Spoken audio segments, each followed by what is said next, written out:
Hello. Hi, Napur. Hi, Hritika. How are you? Good. How are you? I can't see everyone. We're all fine. We're all fine. We're just waiting for you to start. So we will just begin the session. Muskan, you may take over. Thank you. Okay. I thought I was supposed to come late. I'm like 1:40. It's still 1 minute to go. Okay, should I start? Yes, hi, Yes, sure. Muskan.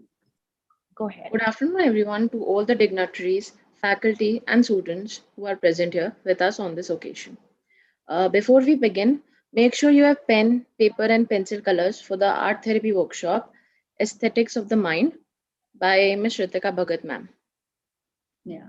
Thank you. Yeah. Thank you, Muskan. Hello, everyone. How come everyone is on no video mode? Can I please ask everybody to switch on your videos? Yeah. I'm like, guys, I want to see you all. Come on. Pragya, Amer, Rishita, Sahil, Shantanu, Khushi. Come on. Hello, Mr. Shastri. Thank you for coming on video. Hi, Bhavya. Good, thank you. Who else? Come on, guys. Hello, Mr. Shashank. Amir, Rishita. Come on, quickly. You have 1 minute to come on video. They're just warming up. No, I mean, like, So I think we just wait 2 seconds. Muskan will introduce, and by that time, people will start switching on their videos, right? okay, I'm good. But I want to see people. I'm not going to talk Of to. course. Please mute yourselves, everybody. Thank you.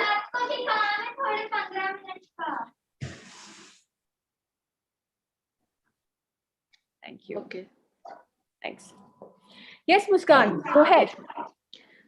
Good afternoon, everyone. I'm Muskan Lalwani, student of Bachelor of Design, and I welcome you all to the launch of Design Hive, which is organized on the World Design Day with the aim of recognizing, celebrating, and honoring the power of design.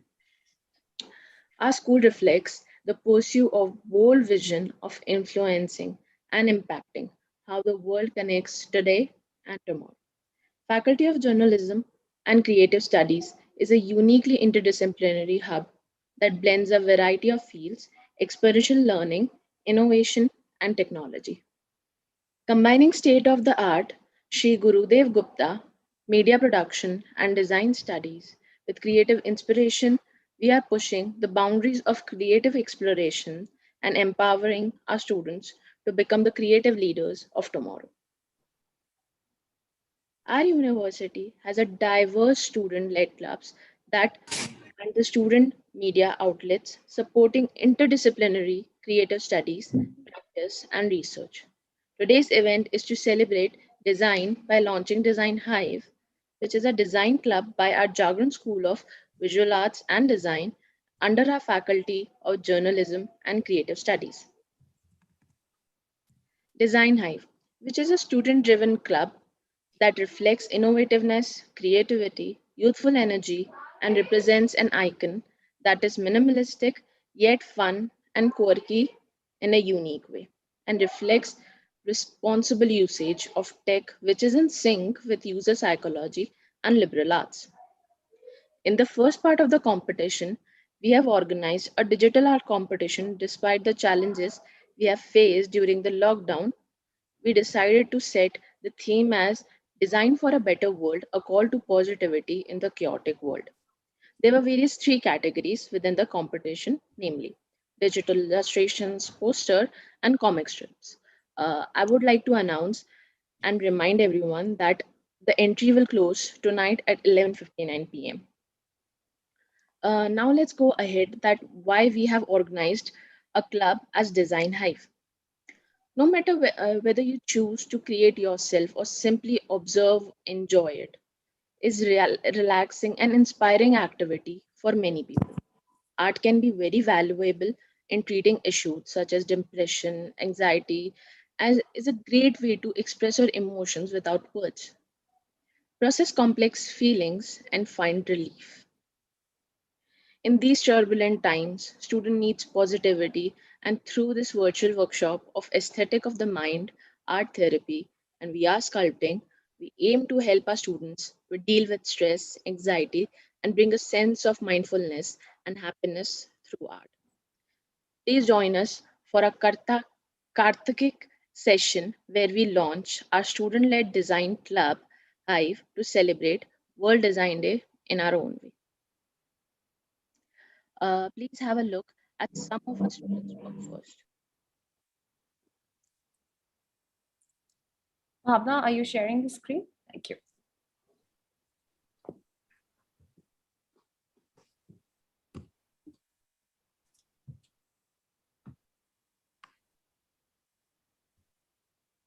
The audio is not there. Bhavna, the audio is not there. Will you stop? The audio is not there, Bhavna. Ma'am, I think so. You need to unmute yourself also. Now the audio is coming. No, you have to share when you share the screen. Let me try it 1 second.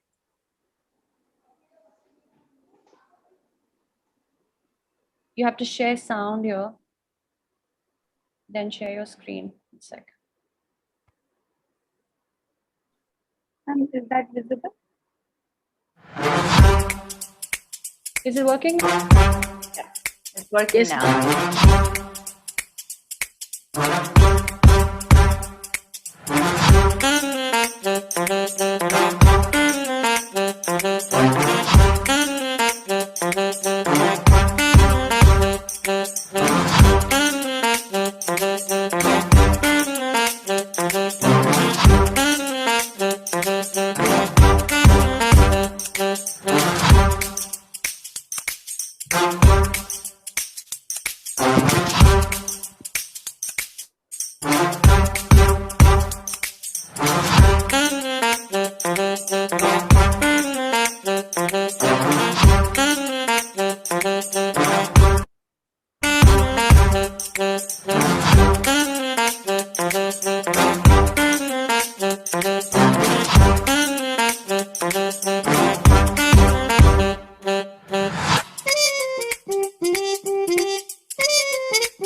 Okay.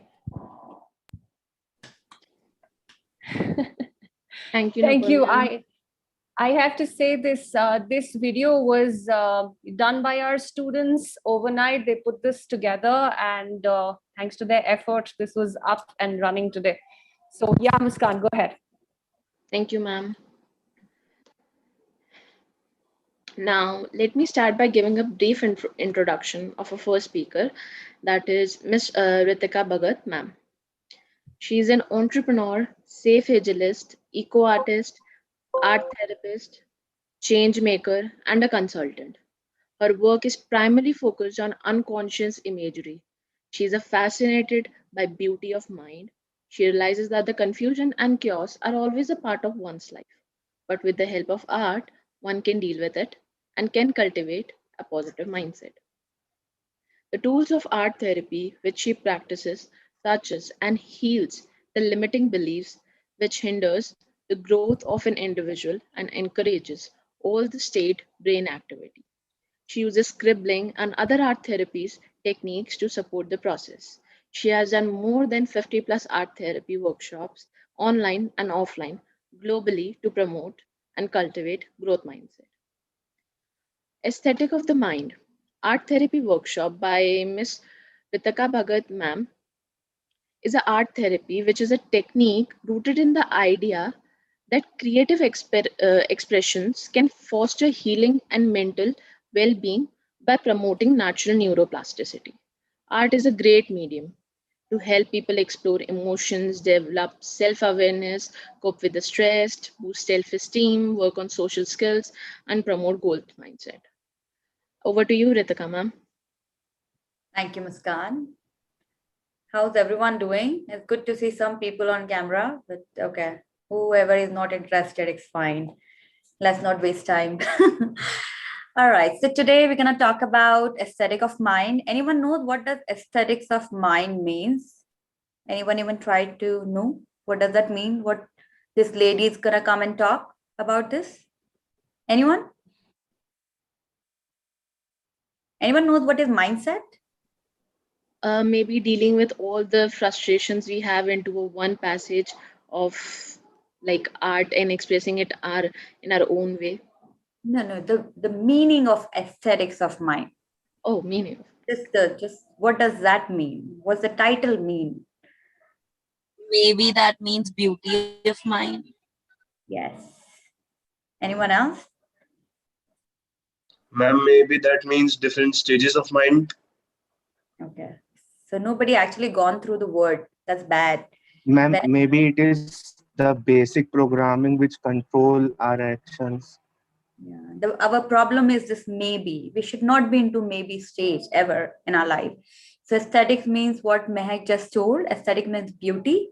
Aesthetic of mind means the beauty of mind. And that's what I talked about in my description as well, that I'm fascinated about it. And I'm going to talk about, before I talk about art therapy, we need to understand mindset.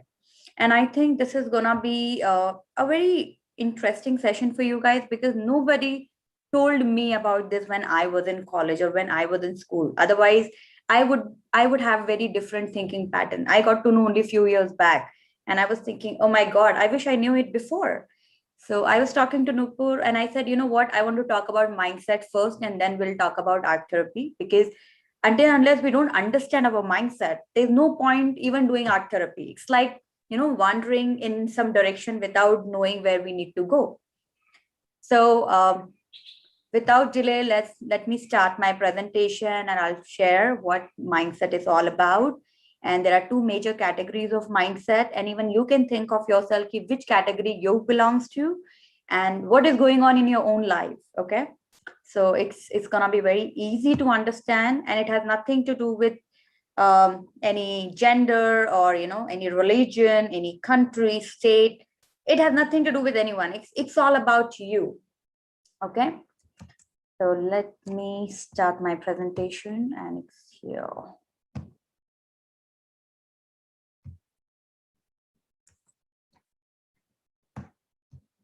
All right, here we go.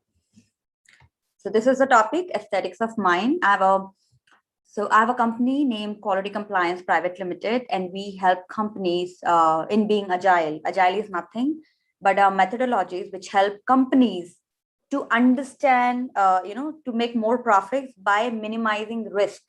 That means they're trying to fail faster so that they can save money in later stage. So that's what agile is for. Agile meaning is the way to think quickly and act quickly. And I'm a big fan of agile, and I use agile in anything and everything. But for being an agile, I'm sure you would have heard of word agility, right? We all want to be agile. We should have agility. So I work on agile in a very big way. And for being agile, you need to have a growth mindset. Okay. So I'm going to tell you what growth mindset is all about. And there's another mindset, which is called a fixed mindset. So I'll tell you what does that mean. I'm an artist, art therapist, change maker, because I try to give as much as I can, whether it's education or anything. So, and I'm a consultant too. Now, sorry. Okay. So I'm going to talk about mindset. That's going to be my presentation flow, thoughts, beliefs, what is fixed mindset and growth mindset, what is art therapy and benefits of art therapy. And then we're going to do a workshop on art therapy. And then if you guys have any question, I'll be happy to answer. Okay, let's understand what is mindset. Mindset is nothing but the collection of thoughts and beliefs. These two words are very important because these two words shape our life. Whatever we are today is all because the way we think and the way we believe, no matter who we are. Now, what are thought? What is thought? thoughts are like microorganisms. The moment you think of something, let's say you saw pizza and you were like, oh my God, I'm hungry. I had the bestest pizza here. Or, you start thinking about that one word, you start thinking about so many things, and it becomes a train of thoughts.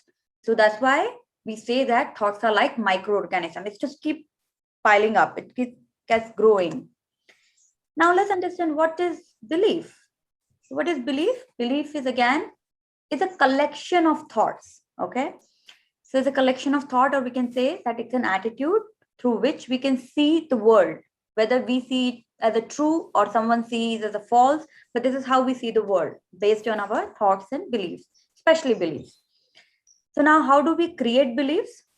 1 second, I can see a lot of you here. Okay, this is better. So how do we create beliefs? One, through our own experiences. We have a kahavat hai na, दूध का जला छाछ भी फूक फूक के पीता है. So that's what we start believing in something after experiences, our experiments. Then what are the other ways? Through religion, because we have set of rules already in our religion, even our country. We say India is like this, America is like this. So we also form beliefs through this. Then we form most of the beliefs what people say about us, or we say about others, or others says about others, or we say about others to others. So there are so many ways to create beliefs in our mind. But that's the best part is if we can make belief, we can also destroy them if they hinders our life. So now there are two kinds of belief. One is limiting belief, and second one is positive belief. So if we have positive beliefs which are helping us to grow in life, so those are good. We should definitely keep them with us, and we keep improving them, getting them better. But if we have limiting beliefs, now what is limiting belief? So limiting belief is something which tells you that you can't do this, you can't be creative, or you are not you're not good with numbers. You cannot play sport, or you're telling it to yourself that I cannot play sport, or I am not a natural athlete, or I am not good with numbers, or I cannot lose weight, or I am not self-disciplined. I can't wake up early in the morning. So these are nothing but our beliefs which hold us back to improve, to progress in life. So we call them limiting beliefs. Okay, wherever we say no, it comes under limiting beliefs. Now there is this doctor, her name is Carol Dweck. She's doing research on mindset for over 30 years. And she says, if these kind of beliefs are holding you back, that means you have limiting belief. And when you have limiting belief, your mindset is different. So she categorized two different kind of mindset out of other mindset. There could be so many other mindset too, like religious mindset, entrepreneur mindset, creative mindset, and there's so many mindset are there. But these two are important, where most of the people can be categorized. Now let's understand what is fixed mindset. In fixed mindset, people believe that intelligence and abilities are fixed. So they say, okay, this is how intelligent we are, and these are my abilities, or these are the skills, and this is what I can do. So what happens is, no matter how intelligent that person is, now intelligence doesn't mean 0, 1, 100. It could be any intelligence. But if they believe that, I am intelligent and I can do only this, that means that person comes into fixed mindset category. So what he will do or she will do, they won't learn more, thinking, oh, I know enough. So they won't learn more. And when they don't learn more, they have only that much of knowledge, whatever they have on the basis of their intelligence and abilities, and they will start avoiding failures, or they will not take those opportunities wherein they feel that people are going to judge them. So if we have this tendency that we don't want to take risk, we get afraid of failures, and we always think before doing, hey, what people will say, we comes into fixed mindset, okay, when the judgment comes. Now let's understand what growth mindset says. So here, the people believe that intelligence and abilities are not fixed, but they can be improved by learning new skills or by training. So they don't care what people say. They say, okay, whatever I have, I know. If I practice, I learn new things, I can get better. So they always think of betterment. They don't think what people will say. So as a result, what happens? They practice hard and they keep getting better even by 0.1%. And then They see failures as an opportunity. So for them, there's no failure. They believe in failing fast so that they can learn fast and they can move fast. And on the contrary, fixed mindset people, they don't want to fail at all. And if they won't fail, they won't learn anything new. So they will be there in that fixed mindset box, you know. So these are the two important mindset which people comes into, these are the two categories where we belong. I'm sure when you are reading this, you know where you belong. What do you think? Now let's understand this diagram. This is one of the very famous diagram by Dr. Carol Dweck. It's in the book, The Mindset. And it says that people with fixed mindset thinks the intelligence is static, okay? And they don't take challenges. They try to avoid challenges as much as they can so that people don't see them as a failure. They give up very easily. The moment they think, oh, I can't do this, they try to just, no, I don't want to do this, so that they don't get into more of a failure mode. They see effort as fruitless or worse. They're like, no, I know this and I can do this and I don't want to put extra effort on it.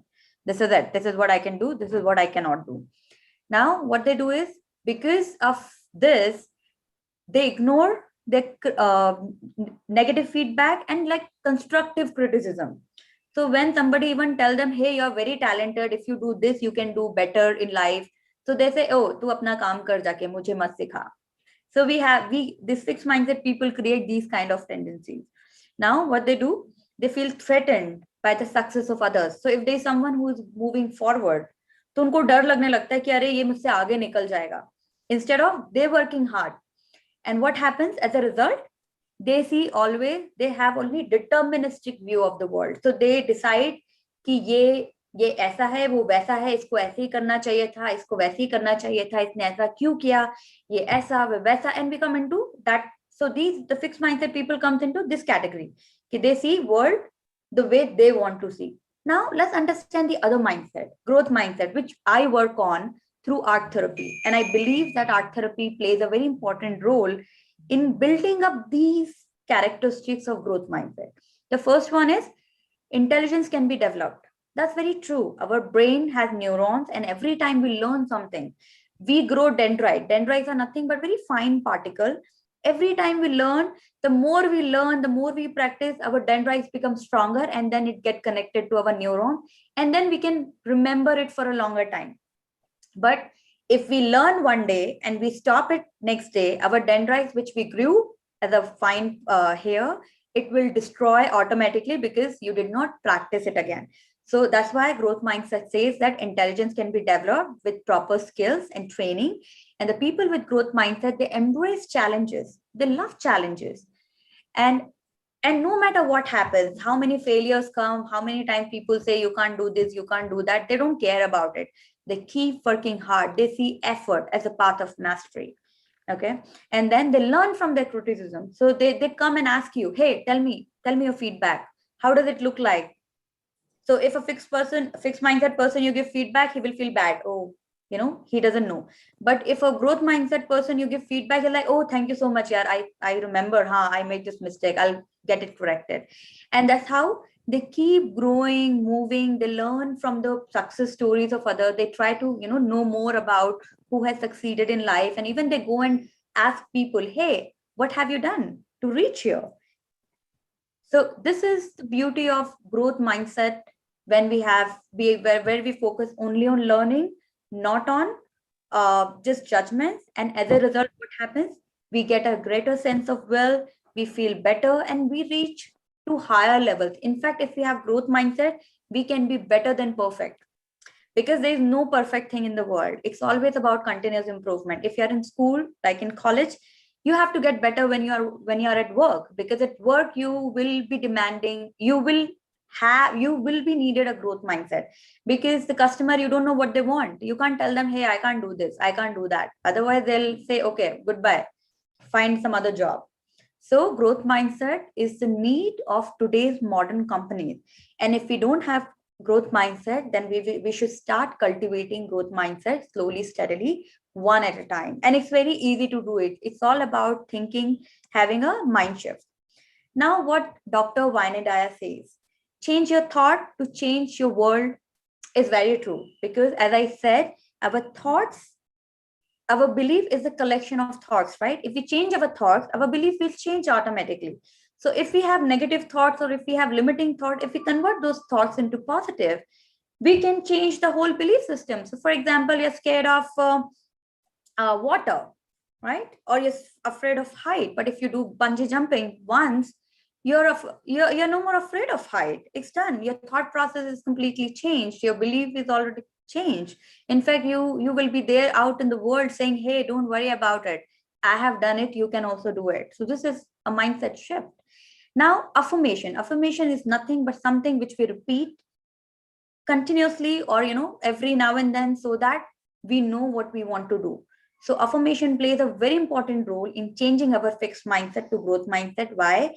Because if we have limiting belief, if we keep telling our brain, if we keep repeating our brain, repeating that, I can do this, even I can do this, I can do this, I can do this, it get fixed into our neuron. And whenever any opportunity comes wherein you feel that you can't do it, your brain will say automatically, or your subconscious mind will tell you automatically, hey, you can do it. That is the power of affirmation. That is the power of thoughts. So cultivate right thoughts. Thought is a seed. Wherever you put, our brain is like, let's say, it's a field. Thought is a seed. Whatever you put, whatever you grow in your mind, that will grow 10 times. So whatever thought you put it in your head, it will grow 10 times. So always remember, everything you get in abundance. If you think of negative thought, you will get negative thoughts in abundance. If you think of positive thought, you will get positive thoughts in abundance. Now choice is yours, field is yours. You have to decide what you want to do, and the best way to do it, how to cultivate it, using affirmation, so that we know what we are talking, where we want to go. And what affirmation does is, whenever any negative thoughts come, just think of positive ones, and it instantly shift our focus from negative thought to positive thoughts. Now, how to make a shift from fixed to growth mindset? Again, if we have limiting belief, those are the ones which we need to work on. We need to write it down, all our limiting belief, and we should start working one by one. Be empathetic. Empathetic means you have to understand yourself a little better. Try to understand yourself, your emotions, watch your thoughts, and see how you're feeling, what kind of thoughts are taking you where, what you feel about X thoughts, Y thought, Z thought. So empathetic means putting ourselves into our own shoes or others' shoes. Once you become empathetic towards yourself, you will be empathetic towards others very easily. And then it will be easy for you to open up and learn more from others. The other thing is, say yes to more things. Now I've seen so many people who say, hey, I don't want to do it. Hey, tu kar, mere ko nahi karna. Even if they have time. And sometimes they say, ye mera kaam nahi hai. It's your job. This is ladki ka kaam hai, ye ladke ka kaam hai, ye mere parents ka kaam hai, mere teachers ka kaam hai. No. Say yes to more things, explore, try to diversify your, just do work. Like, nobody's asking you to put brains, but try, explore different areas in your life, no matter, even if it's just cleaning of the house. But when you're cleaning, just notice, how are you cleaning? What is the process of your cleaning? Every process you do, everything you do, focus on the process. The moment you start focusing yourself in the process, in the learning, you will see you will be having a lot of changes in your own design of thoughts. You are all design students. I would use design. So you will see you're doing things differently. You are adding more value to your work. You are adding more aesthetic to your even lines. What we call lines is something which we use to design or to paint, whatever. So say yes to more things. Never say no. If you're busy with something, no is fine. But if you have time, try to help others. Every time we help others, we say yes to someone, we learn something from them. And implement that learning in your current, whatever you are. Every time if you add even 0.0001% in whatever you know, you never know, in years' time, your thought process would be very different. Now, the fourth one is, which I say, you can try art therapy technique, which we're gonna do one now after the session, after 2 more slides.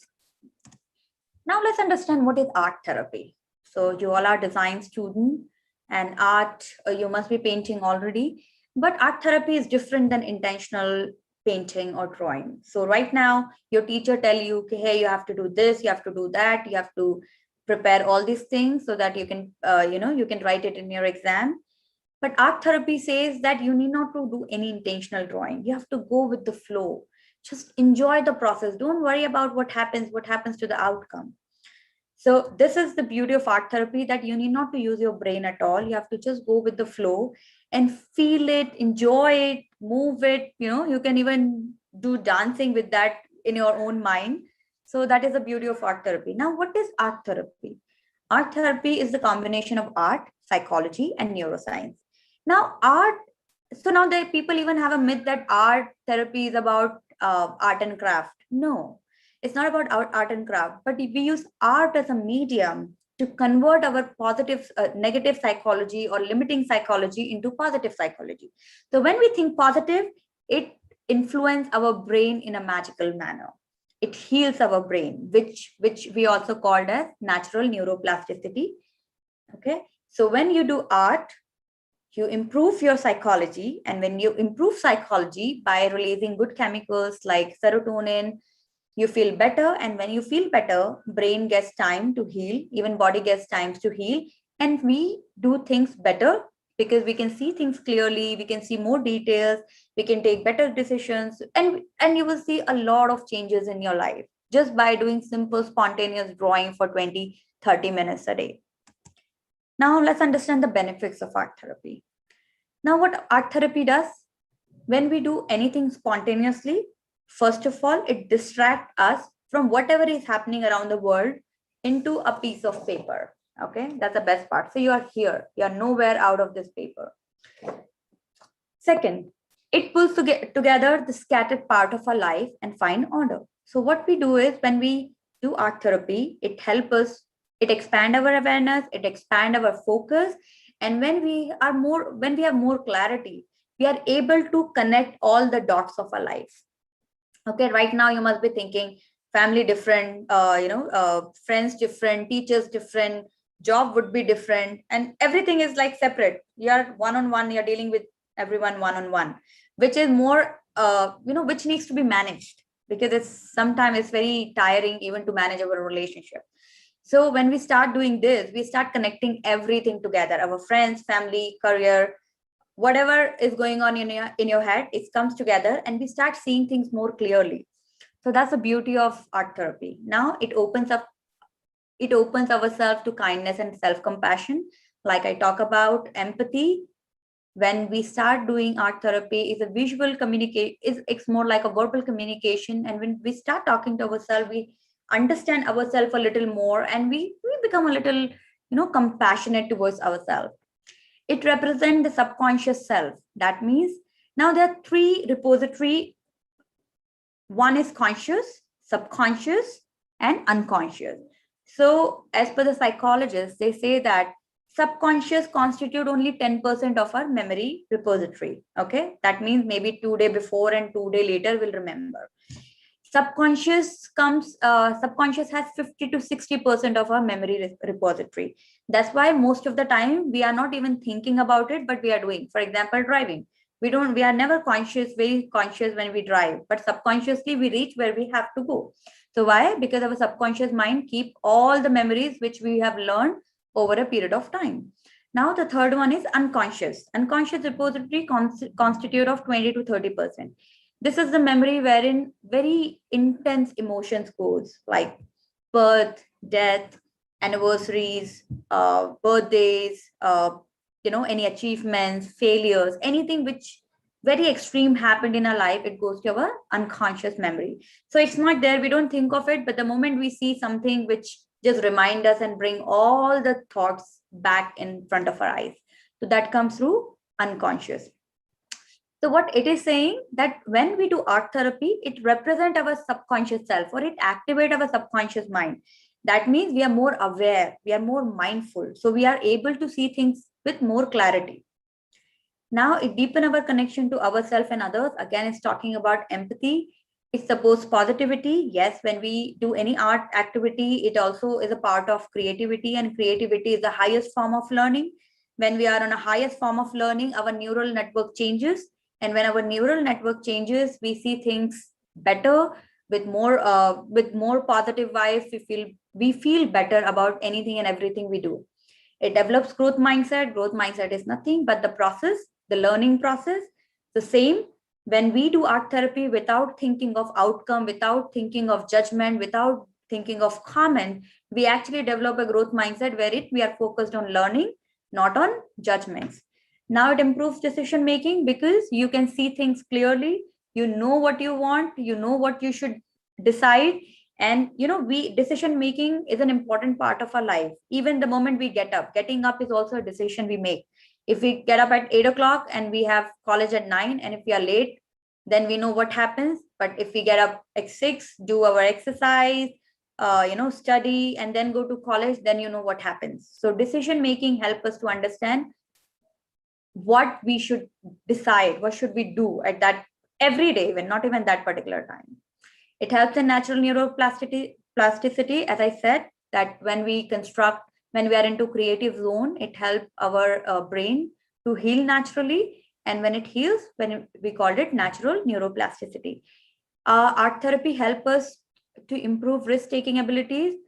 Now I've met a lot of people who never painted after the school, and most because they are design students, so you must be getting an opportunity to paint.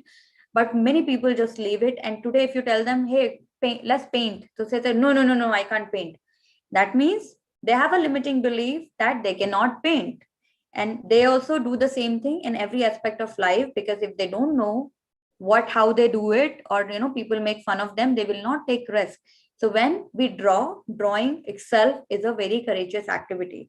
And when we draw, we are actually taking risk. And when we start drawing 1, 2, 3, 4, and when we see the progress, it helps us to feel better even in our real life. We start taking small risk in our real life to understand, let's see what will happen. Let's just learn from it and keep moving. So that's another beauty of art therapy. It helps us to in self-management. Like I said, it pulls together all the scattered part of a life. It creates awareness. It makes us compassionate, kindness. So of course, it's easy for us to manage ourselves. It improves serotonin. Now there are different chemicals which we release in our body. There are 5 chemicals which I would like to tell you. One is cortisol, which is also known as stress hormone. And there is adrenaline, that is known as fear hormone. So these 2 hormones are the one which happens when we get stressed out or we fear of anything.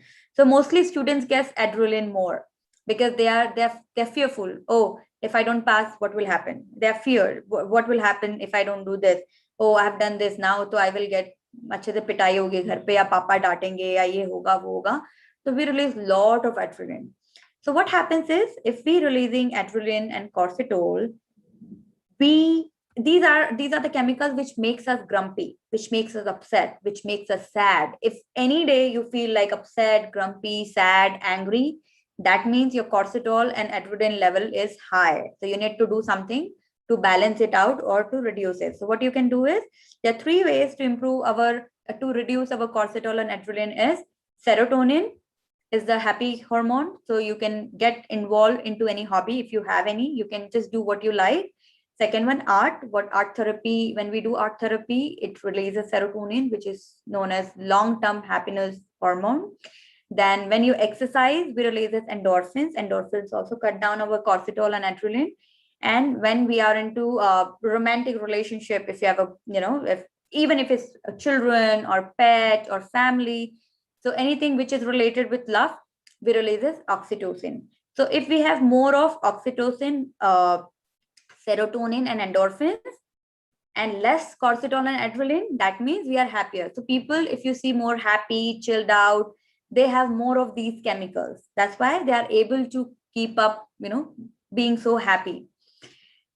So this is important that you should understand. It actually happens in our body. We have a pituitary gland, and every time, every emotion, every feeling releases that chemical, and that's how our body reacts. So for example, if you see a bear in front of you, okay, so what will happen? Your eyes see a bear, and then the thought is bear goes to your mind, process it, and then mind says, okay, bear is like X, Y, Z, Z. And to save from bear, you have to do X, Y, Z thing.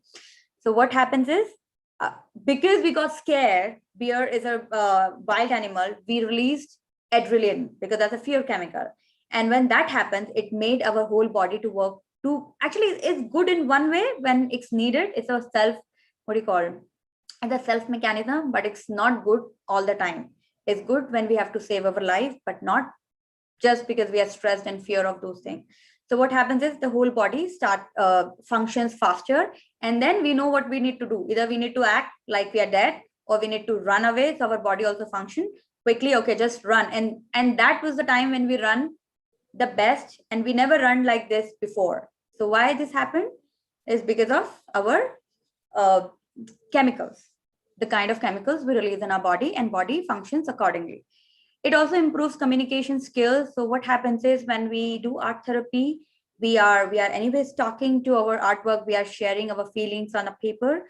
And when we express it, so there is another word, we call it art journaling. When we write it down, our emotions, we start talking to ourselves. And when we become comfortable talking to ourselves, it's easy for us to talk to other people as well.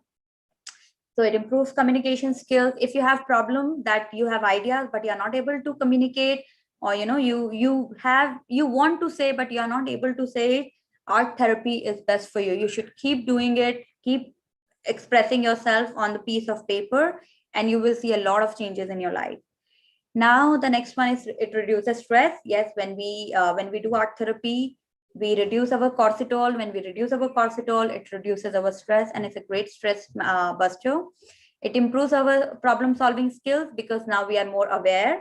We know better about ourselves, so we can see more detail. So it helps us to solve our problem in a better way. It build our self-esteem. Now, self-esteem is nothing but to understand our worth. Sometimes we think, oh, I can't do this, I'm not worthy of it, I cannot participate in this big design contest because I'm not worthy of it. So that means you have less self-esteem.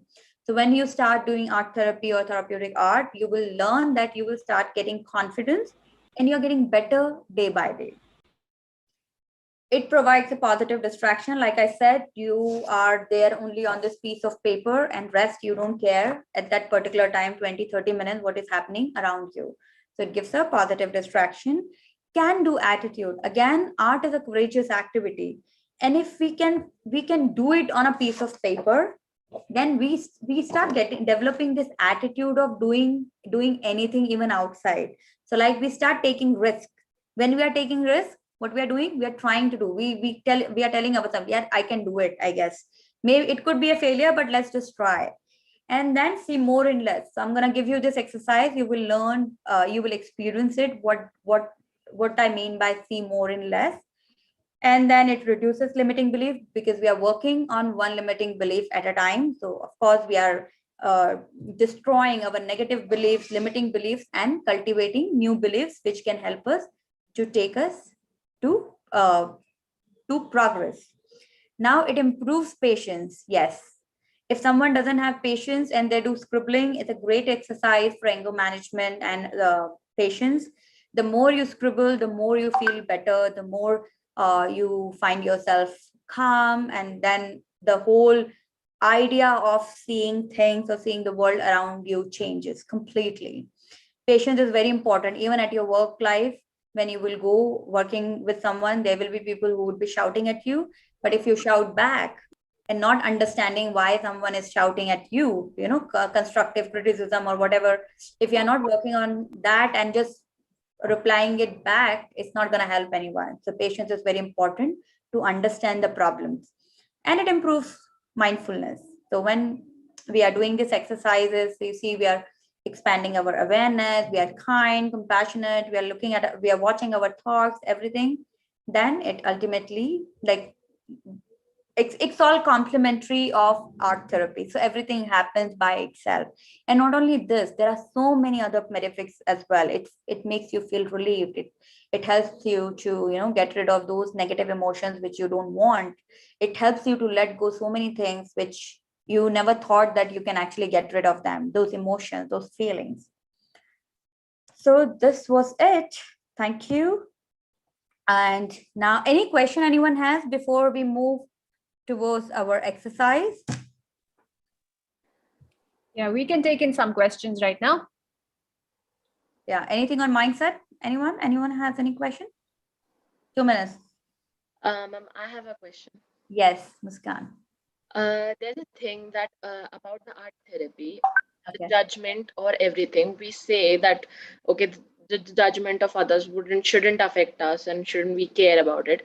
But saying it and actually applying it is a very different thing, and doesn't happen very like on scale. That how could we make ourselves to believe okay, their judgment actually don't define us? So it's up to you. Like again, see, if we go to fixed mindset and growth mindset, the fixed mindset people with fixed mindset, they are badly affected by judgments. And that's why. So for an example, let's say, give me an example. What people say. Just give me an example. Like at the starting, I wasn't so good at with my hand, with painting and everything. Okay, let's take So that every an yeah. example. Okay, that you're not good in painting. Okay. Yeah. Now painting itself is a huge subject. Okay. Now there's a possibility, whatever you paint. So let's say Bhavna doesn't know painting at all. If she will look at your paint, she will like, oh wow, Muskan, yaar, tu mast banati hai. And then Bhavya knows a little more, but still lesser than you. They're like, yaar, Muskan, tu to sahi banati hai, theek hai. Now Mehak knows better than you. So she was like, हाँ ठीक ही है, कोई खास नहीं है. Now Aditya is an expert. वो तो भैया बड़े बड़े प्रोफेशनल कैनवस बनाता है, तो बोलेगा तुझे पेंटिंग वेंटिंग नहीं आती तो छोड़ दे. So what is happening here? Now, how will you define yourself? That I'm learning still learning. Yeah, so you need not to get distracted with these people. So let's say she says good, she says okay, he says no, you don't know. So don't get into don't know phase. Understand yourself. See, growth mindset doesn't mean that you have to be best. It's focusing on learning. If you paint one line, you paint a red line, but it's not even straight line, a tilted line. So Nupur as a teacher, she will say, okay, yeah, it's good, but you can do better. So that means there's a scope of improvement. But now, just because she said you can do better, you will like, "Arey, madam didn't like my line, yaar. What do I do? Bhavya, मैं तो किसी काम की नहीं हूँ." So not that. Now what you do is you have to keep practicing that line, and then within a few days you will be able to, put a straight line. So that is improvement. You need not to focus on what people say. I know we are surrounded by people, and this we are surrounded by more of fixed mindset people because our society is like this. अरे फलाना की यहाँ car आ गई, हमको भी यही चाहिए. अरे उन्होंने बड़ा घर बना लिया, हमको इससे भी बड़ा चाहिए. अरे उन्होंने इंटीरियर करा लिया, उनके बच्चे आईआईटी में पढ़ रहे हैं, हमारे ये हैं. This is very common. You cannot get into this flow of people. और उनको भी नहीं पता है कि वो क्या बोल रहे हैं. लोग बस बोल देते हैं, उन्हें भी नहीं पता होता है क्या बोलते हैं. बट हमें ये पता होता है कि हम क्या हैं. So it's very important that you should know who you are, and you should find your intelligence. If you tell a bird to fly in the water, no, it's not possible. A bird cannot fly in the water, and fish cannot fly in the air. Exactly. So the same thing, there are, if you go into psychology, it talks about various kind of intelligence, and it says that every human being, every child is intelligent. The only thing is you need to figure it out, what intelligence we have. So on the basis of judgment, the people around us, all our parents want us to be engineer, doctor, lawyer, or I'm sure your parents wanted you to be the best interior designer or the best architect in the world.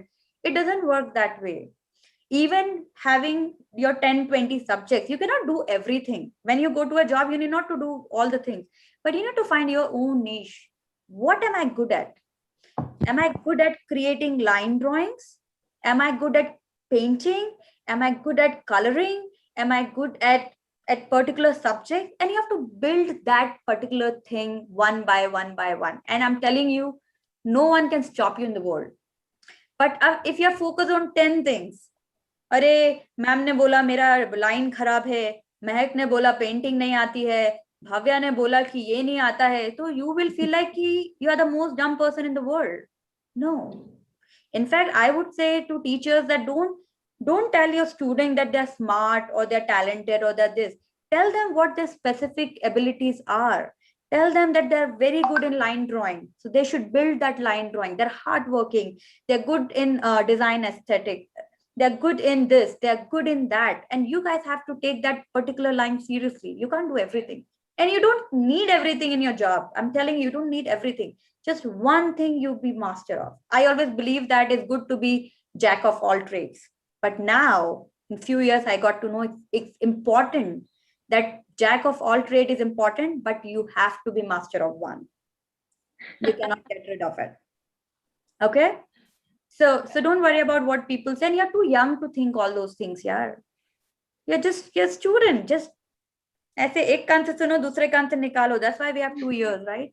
जो important Yes, है, whatever resonate in your life, just take that as a value, and rest, just let it go. Just let it go. You feel lighter. The more you will, चुंबक मत बनो. मतलब लोहा मत बनो कि चुंबक लोग चिपकाते जाएं, and then you're like, I can't move. You know, उल्टा कर दो चुंबक को ताकि दूर चले जाएं और जो काम का चुंबक हो वही जिंदगी में आए. Right? thank you. Agreed. Any other question? Ma'am, I have a question. May I? हाँ भव्या बोलो. Prashant. Ma'am, Oh, yeah, okay. ma'am, my question is, what does it takes to convert a like specific mindset person to so that he can become an open mindset person? Give me an example. Ma'am, for example, we take a person from a village and we take a person from a metro city and we compare the mindsets of them. We can find a huge difference between their mindset. So, ma'am, what will it take? We can convert the village mindset to the open city mindset to broaden their mind. So now again, be specific. Ma'am, अभी same. बहुत बड़ा बात कर रहे हो. Now अभी mindset is not a छोटा thing. What do you mean by mindset? क्या problem क्या है उस village mindset बच्चे की जो जिसको city mindset में convert होना चाहिए? What is the something which you think is missing that he should have so that he can have a city mindset? Ma'am, first of all, ma'am, they are very hopeless. At some Okay. point of time, the children living there, they are hopeless of their studies. They do not have any hope that they can study.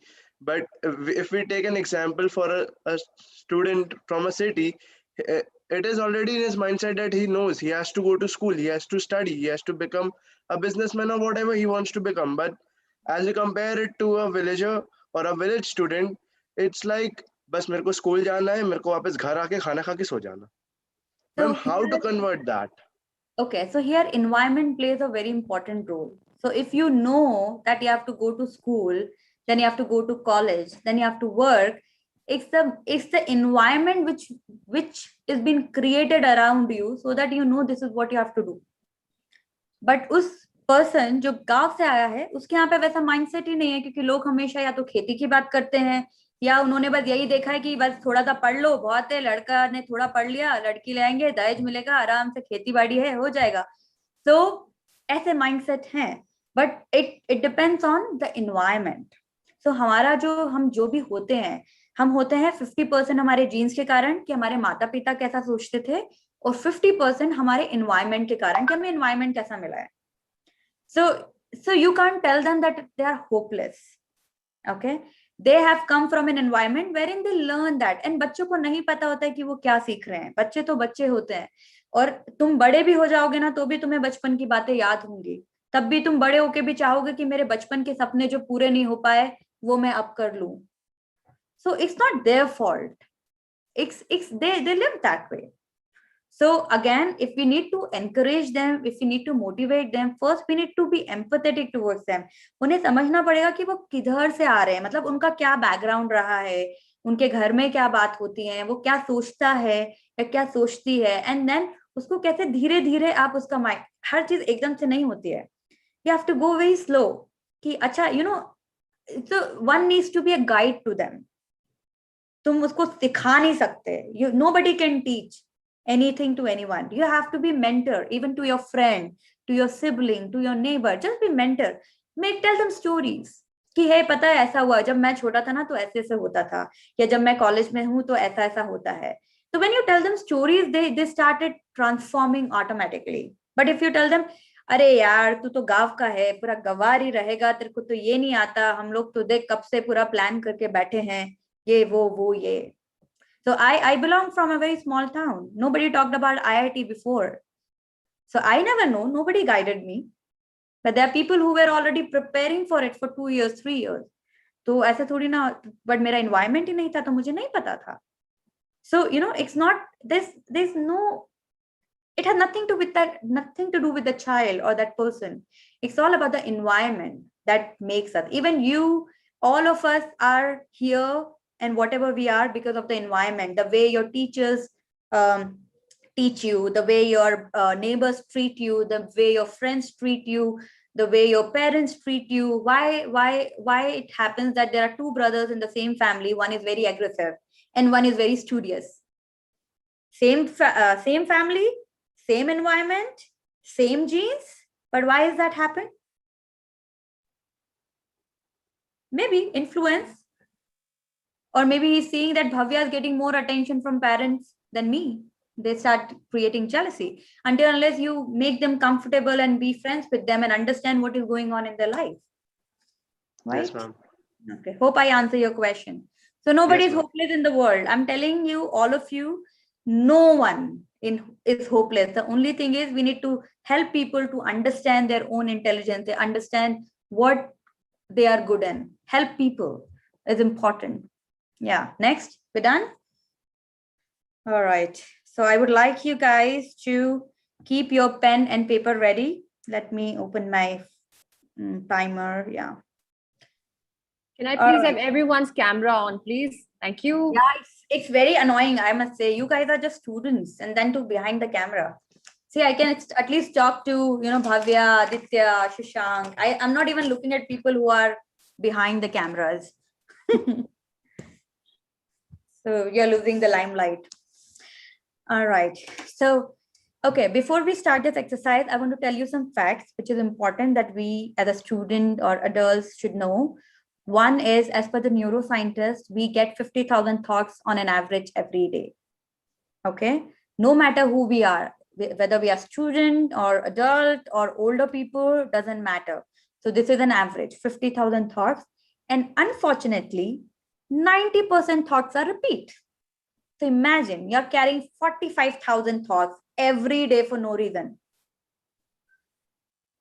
So it's important that we should learn how to organize our mind so that we can clear off the weed which we have it, which is not needed. Second thing is we get 50 stress responses every day, no matter what, on an average, whether it's a child or an older adult or a normal adult. And every stress response releases either cortisol or adrenaline. So no matter what we do, we get stressed, even if we forget pen or suddenly we get scared or, we leave our, the pan is there on the gas stove and we suddenly forgot to switch it off. So stress could be of anything. It's not necessarily that it has to be big stress, even basic stress. So every time we release, we get stressed, we release cortisol. And I already told you about the importance of all the chemicals. Why is it important? And why even companies, colleges are focusing more on reducing the stress level. Because if you have less stress level, actually you cannot reduce the stress. It's just you can manage the stress. And art therapy is a great way to manage stress.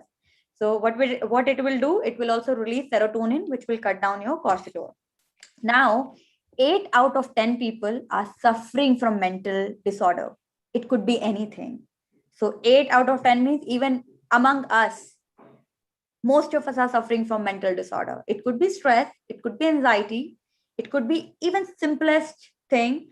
Then what happens is when we don't handle our stress properly, we get into diseases like anxiety, depression, hypertension, high blood pressure, high cholesterol, heart problems. You see, there are people dying so young, heart attacks. Why is it happening? Because we are so stressed out in our life that our body can't function properly.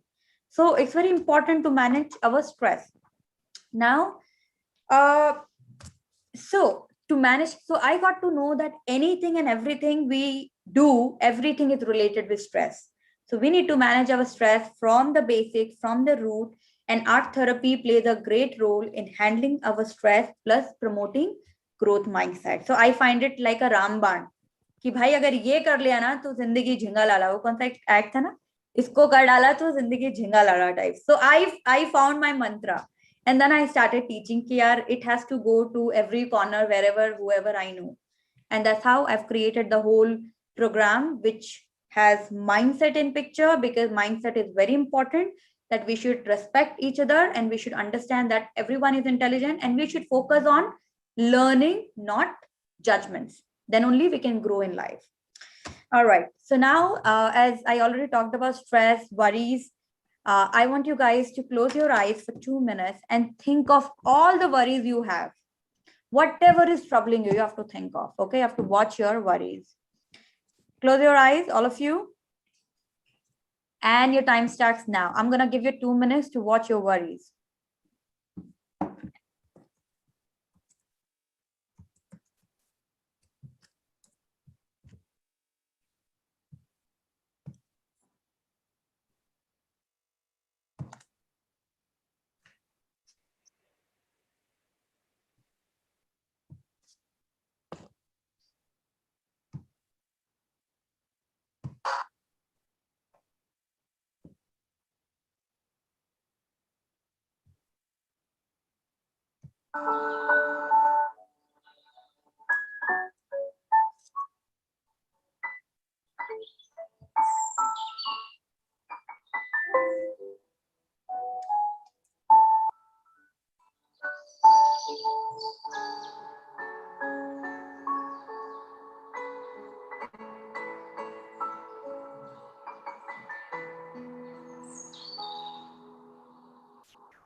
Now open your eyes slowly. Okay. And what you have to do is, on the sheet, you have to write your worries. Okay. You can write anywhere you want. Right now, for the next half an hour or 20 minutes, just keep your mind factory off. Okay. Chutti आधा घंटे के लिए. Don't think, why am I doing it? What will happen? I'm not looking for anything. I just want you guys to enjoy the process. Okay. Art therapy talk about the process, the learning, not how it looks in the end. No outcome. Okay. Let your guard down. कोई first second नहीं आ रहा है आज. Just enjoy the process. ठीक है. तो जितने भी वरीज आए हैं सबको जहां जहां पे भी लिखने का मन है वहां पे लिख सकते हो. यहाँ पे यहाँ पे यहाँ पे यहाँ पे लाइन सेट करना है, जो मन कर रहा है वैसे करो. ठीक है. And your time starts now. 1 minute है आप लोग के पास लिखने के लिए.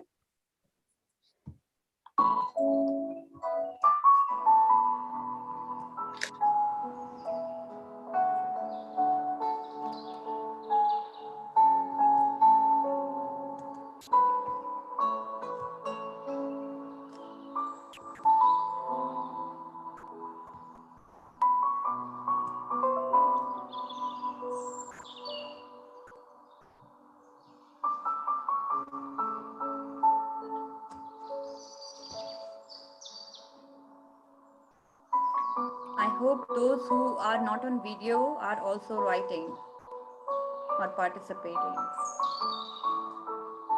It's a difficult task.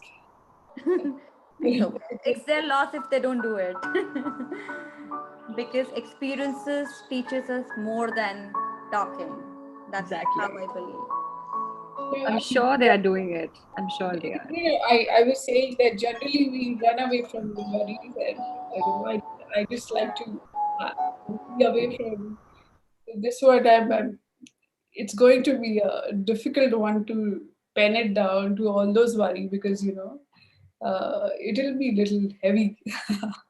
I know that's what you have to keep, that what you're holding it here, you have to let it down. Otherwise, how will you think clearly? How will you progress? Otherwise, you will always be in the same mode for years, for days. So it's very important to let our difficult emotions go. Okay. So once you're done, now what we're gonna do is for the next 10 minutes, we're gonna do a scribbling. Scribbling is a very important technique and very easy techniques developed by Florence Kane. She was a US psychologist and sister of the mother of psychology, Dr. Newberg. And I really love scribbling. Most of my artwork is inspired by scribbling. And I find this like a Ramban. If you are really bad with meditation, I'm telling you, if you do this, you don't need meditation at all. All right. So scribbling is nothing, but you have to just walk your pen something like this. Okay. And I want you not to think. Let your hand move. Okay. Just do it mindlessly. I'm sure it's very simple to do it. But what you have to do is you have to hold your pen in your non-dominant hand. All of you should hold your pen in non-dominant hand, and you have to keep your eyes closed. These are the two conditions to do this exercise. And what you can do is you have to think of an affirmation for yourself. So when you're scribbling, you have to repeat something. It could be anything, what you want to cultivate in your life. So let's say, I don't say I want to be a painter. It's a very, very big definition of. Okay? So let's say I want to be disciplined, or I want to put efforts. I want to anything. I don't know what you guys. I always use I want to be disciplined so that I can get more time to do more things. So I said I want to be disciplined. I want to be disciplined. I want to be disciplined. So what I'm cultivating discipline in my life by growing my dendrites, which happens in our brain. And once it gets stronger, even if I don't want to be disciplined, my head will say, Hritika, you're disciplined, just do it. Okay, that's the magic of affirmation. So I want you to find out something which is troubling you and use that as a discipline. It has to be positive. Okay, understood? Positive discipline. It is on the next page, Hritika, or the same page? You have to scribble those worries. Okay, yeah, that I have, yeah. Scribble those worries. We are going to scribble on the same page, but because our eyes are closed and we are doing this, we need to just chant that affirmation in our mind. Okay, so even you can use that I want to be disciplined, because discipline is a very big issue in everybody's life if you don't find anything else. All right, let's start. And your time starts now. 12 minutes of scribbling with a affirmation.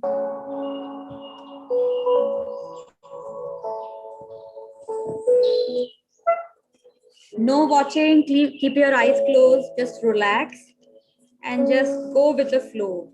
You need not to do it hard or slow. Understand your emotions, understand your feelings, and then do it the way you want to.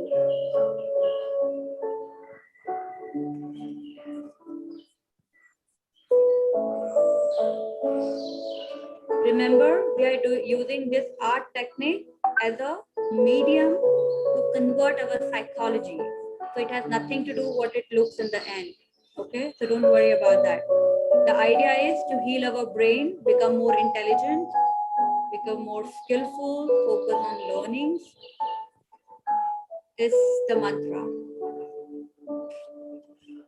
If your pen going out of your paper, let it go. Don't control it.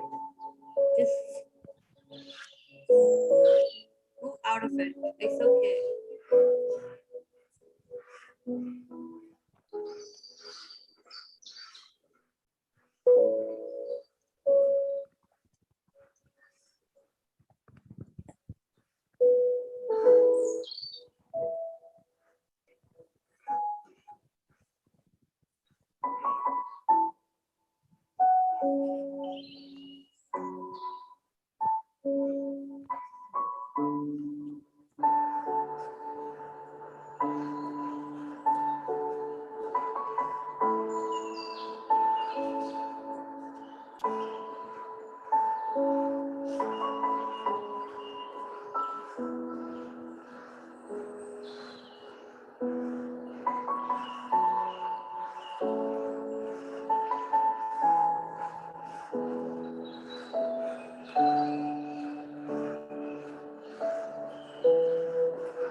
Savvy, don't open your eyes.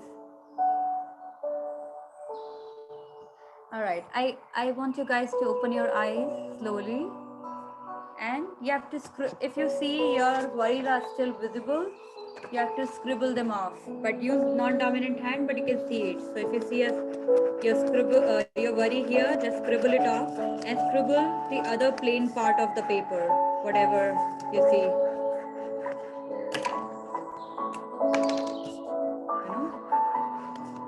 Just scribble this. And you can move your paper if you want to. Yes.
Last 55 seconds left.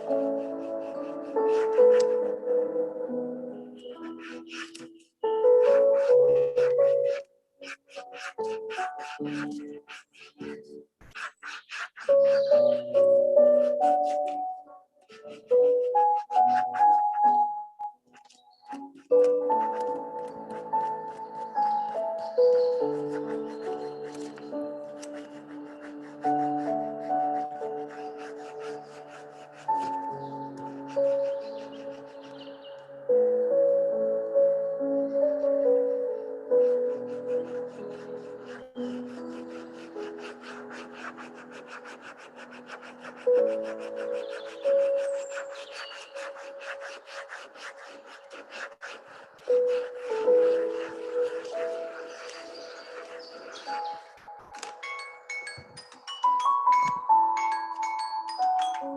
right, time up. Can I have a look at your scribblings? Let's see. Shraddha, yours? Kashish, yeah, those at least on camera, guys. Very nice, yeah. Good job. Dil se scribble kiya hai. Very nice. Now, the next step. What you have to do is, I'm going to give you 5 minutes and you have to find 10 objects or 10 images out of this scribbling, okay? Look closely, look nicely. You can move your paper. जैसे भी देखना है देख सकते हो. और image कुछ भी हो सकती है, could be geometric shapes or numbers or कुछ भी image, जो भी आ रही है मन में, जो भी दिख रहा है, you have to highlight that image and side में उसका नाम लिखना है, ठीक है? So 10 at least. You're design students, I'm giving you 10. Otherwise, I ask everyone 5. We can highlight with colors. You can just highlight what. So you have to follow these lines, okay? You have to follow the scribbling lines and find an image. So let's say take a marker or something so that you can highlight it. So for example, sorry, I don't know if you can see. I can see a circle, like not exactly. So I'm following this line. Okay. And this line, something like that. Okay, I'll highlight it. Yeah. Okay. And then you have to write it down what you found. So let's say circle. So I'm writing here circle. Okay. Okay. There's another process, another step after that. So you have to write it down. All right. Your time starts now. It's 4 minutes, not 5 minutes now.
One minute left.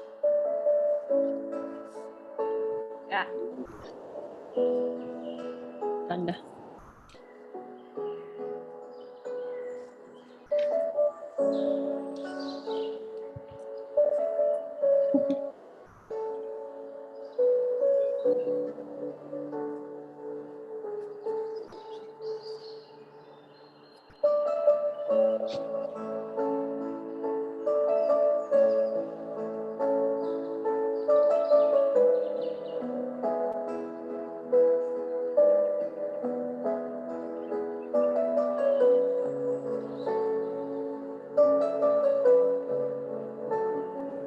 dog.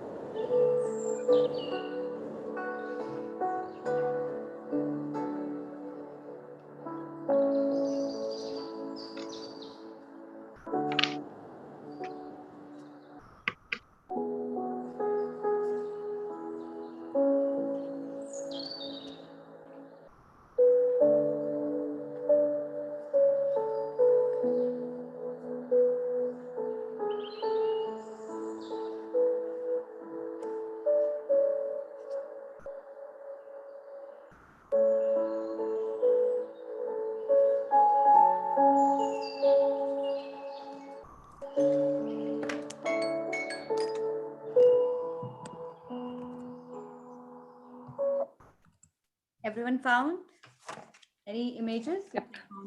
Can I have a look? So और थोड़ा पीछे भव्या जितना हो गया बता दो यार सावी. It's okay. Shraddha, show me whatever you found. Oh, look at this. Aditya got Halloween already. That's nice. Good job, guys. Now what you have to do, using these 10 words, 11 words, you have to create a quick story. And story could be, जैसे मेरे पास है circle, fence, boy, heart. So I can say there was a boy who has a pet as rat, went to fish, found a squire, found a kite, and they just played with it and something like that. Some random story. connect. Okay. Yeah, you have to use the story with all these words. Okay, it need not to be logical. Just do something. वो होता है ना, एक था राजा एक थी रानी दोनों मर गए खत्म कहानी वाली कहानी हमें यहाँ पे बनानी है, which has no leg or tail or whatever. And your time starts now. Another 4 minutes for it. Okay, I know you can do it. पीछे लिखना है, हाँ, मन में नहीं बनाना है. You have to write it down your story at the back of your paper.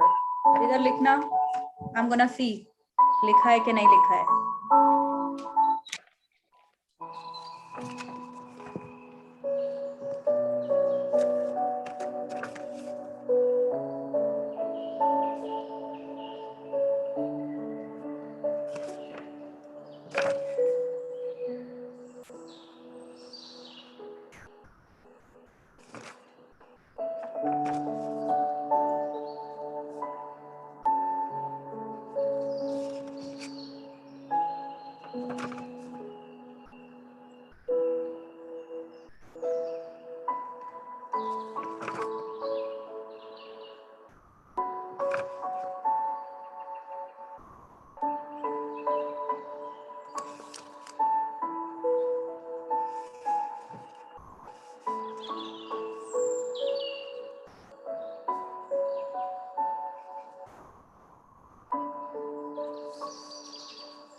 30 seconds left.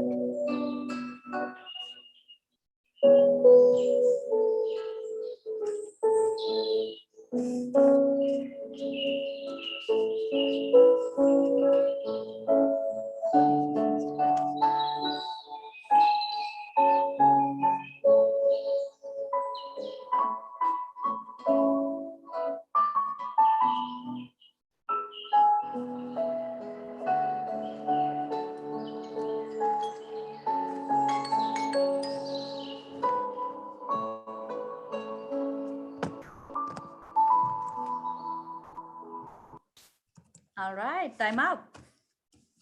So who's gonna tell me the story? Let's start with Nupur, the teacher Oh first. my. Okay, my story is, I hope you can see me. My camera is visible. We put you on spotlight, wait. Yeah. So that's my scribble. So you see a baby, there's some waves and there's like fish all over. I could see a lot of fish and there's like boot. There's a boot here. So, so my story goes like, I was jumping with my boots on when I saw a baby who pointed towards the wave, which came in and left a fish by my side. That's nice. Good job.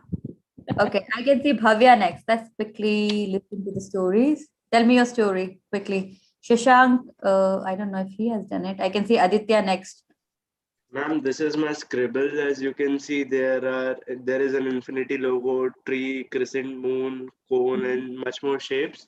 The story which I have written is there was a balloon. It was flying peacefully but got stuck at the tree. Square helped him to get off the tree, and Circle gave him a cone to wear. He was very near to meet his friend Crescent Moon. Then he went up and met the clouds. Clouds showed him the way and filled his heart with infinity of love. At last, he reached Moon and stayed there together. Woo! Very nice. Good job. Aditya, you next. Quickly. Jaldi jaldi bolte hain. Show me your scribbling. Okay ma'am rockets वगैरह हैं यहाँ पे. Ooh, look at this boy. Tell me a story. I can see. Oh, what so many things. Yes ma'am. Om ने phone pick किया. किसी ने उससे कुछ ऐसा कहा कि उसके हाथ से ग्लास छूट गया. अच्छा. उस दिन आसमान बहुत नीला था. अच्छा. बादल भी थे. हाँ. न्यूज़ कुछ ऐसी थी कि प्लेन टेक ऑफ कर गया था. और अच्छा. उसकी खुशी का कोई ठिकाना नहीं था. That's all. Very nice. Good job. Who's done? You gonna talk next? Where is she gone? Oh, Muskan, you wanna talk? Otherwise, I'll go to Bhavna. By the time she'll come back. Bhavna, you next. Tell me We your have an story. ex-student also here. Anursha is also here. She's our ex-student. Hi. Acha, nice. Bhavna, you have to unmute yourself. Jaldi, guys. Jaldi, kahaniyan sunao apni. I also want to share. A cat and rat were roaming in a garden, and they saw a rose on which butterfly was sitting with a little sister. Suddenly, there was a cyclone which had many circles and spirals of winds. They both tried to run, but suddenly the whole area was filled with water, and the fishes helped them to overcome. Woohoo! Look at this. Yeah. Who was talking that you want to talk next, Shraddha? Okay. Yeah. So mine is very similar like Bhavya's. I don't know why. Yeah. There was a bird who came from the moon to the earth and turned out to be an alien.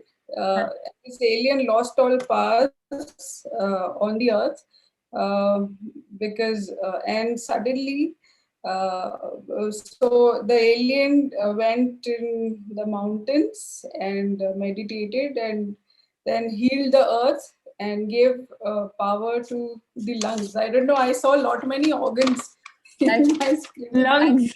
You're very much fascinated by Corona right now. Exactly. That's what I feel.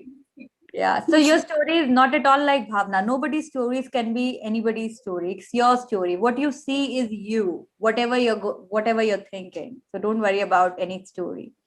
Thank you, Shraddha. Muskan next. So. Tell me a story quickly. We have one more thing to do before we wind up. See, there is a lot of edgy shapes here. A lot of edgy shapes. So my story is that there are different kinds of shape. They used to like just jump around and play around. But one day, as the circle was jumping around, he got stuck into an oval shape.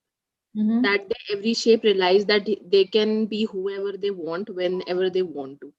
So they used to like practice every day and each and every day to turn themselves into something else. That's nice. You're already into your growth mindset process, Muskan. I can feel that. You got inspired by the presentation, I guess. All right. Thank you for sharing. I can see Shashank next. Yes. Tell me your story. Unmute करो खुद को जल्दी से. Yes, ma'am. हाँ, बोलो. फुर्ती दिखाओ यार. तुम लोग तो अभी Ma'am, this is my scribble, and these are the things I observed. So what I observed, this is the seahorse, this is a fish, it's a frog, it's a kind of tiger, this is earth, this is a boot, and it's a car. So the story which forms is like, as these giant boots and the cars arrived to this world, the animals went off the planet and they just started finding a better place to live. Okay. Okay. You're also quite upset about what is happening around the world. Thank you, Shashank, for sharing. Mahek, next.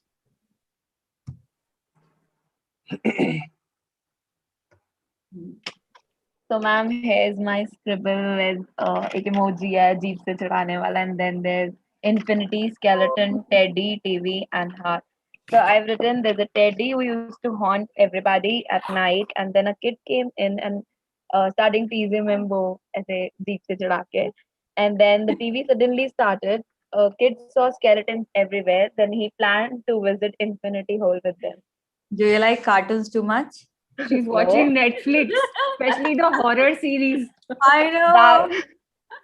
That's cool. I like it. No, actually, I watch Dark. There's an apocalypse, so I like that. Okay, that's cool. All right. Where is Utkarsh next? Mom, here's my story. It goes like, it's night, the moon is bright, a whale is choking on cucumber in an oval pond. Whale has no more time left, and the whale is gonna sleep infinitely. Oh, that's nice. Okay, next I see Raghav. Jaldi jaldi bolo. Raghav, yes, tell me. Okay, so this is my scribble, and yes, you can see. Okay. Okay. So this is a witch. There is a whale, a fish, and a dog and a platypus. Okay. So the witch is taking a pet platypus to a walk. So they were walking on a seashore.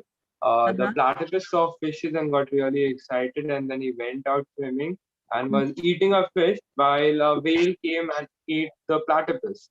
So the witch got lonely, and then she converted the whale into dog, and she took the dog back. So now she was lonely. Very nice. Good job. Kashish, next. Yes, ma'am.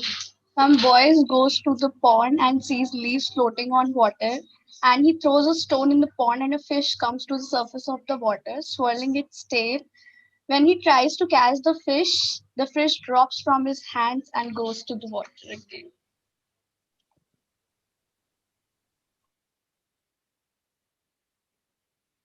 Ma'am, you're on mute. Shantanu next. Sorry, my dog was barking. So in my like there was one monster, and he had the in a circle shape which had power of spring, so he could jump very high. So once a traveler was traveling in a car, and suddenly a leaf came in on his eyes, and he could not see the monster in front. So monster jumped high to evade him, and then suddenly a warrior came to hunt that monster, and that warrior had a sword, and he used the power of waves to kill that monster. All right. Next is Anusha Hirve. I don't know if I pronounced your name correctly. Anusha, yeah. You're muted. Jaldi. We have one more participant left. Hello. Yeah. Am I audible? Yes. So this is my scribble in which you can see a lot of fish and there was a Mercedes logo and sun. So I made the story. There was a boy named Sun who has an eye for a fish. So he went to adopt a fish, and he then in a square box on his way back to the Mercedes in a very wavy and a grassy road. So yeah. That's nice. Good. Srishti, next. Ma'am, smile like a cartoon eye so that leaf make a 8 and then letter A can be posted to stars and there will be rain of diamond. Good hearts will find the real diamond, not the stones. Oh, very nice. Dono chale gaye, Pranjal and Manan. Okay, if you guys have gone, you want to say something, Manan? Ma'am, this is my scribble. Yeah, tell me Ma'am, about. my story is, ma'am, I saw a monster who is eating many of the people around, and ma'am, no one counts the people how much he has eaten, and the count goes to infinity. All right, thank you. Next, Pranjal. Tell your story. Ma'am, here is my scribble, and it doesn't make sense, but my story is something like S has 9 diamonds and 6 ovals, and has a heart for her X, which makes her smile infinite, and her DNA was of a star kid. Okay, that's nice. Why you guys are making a lot of monsters? I can see even in your presentation. Is there a theme which is given to you guys?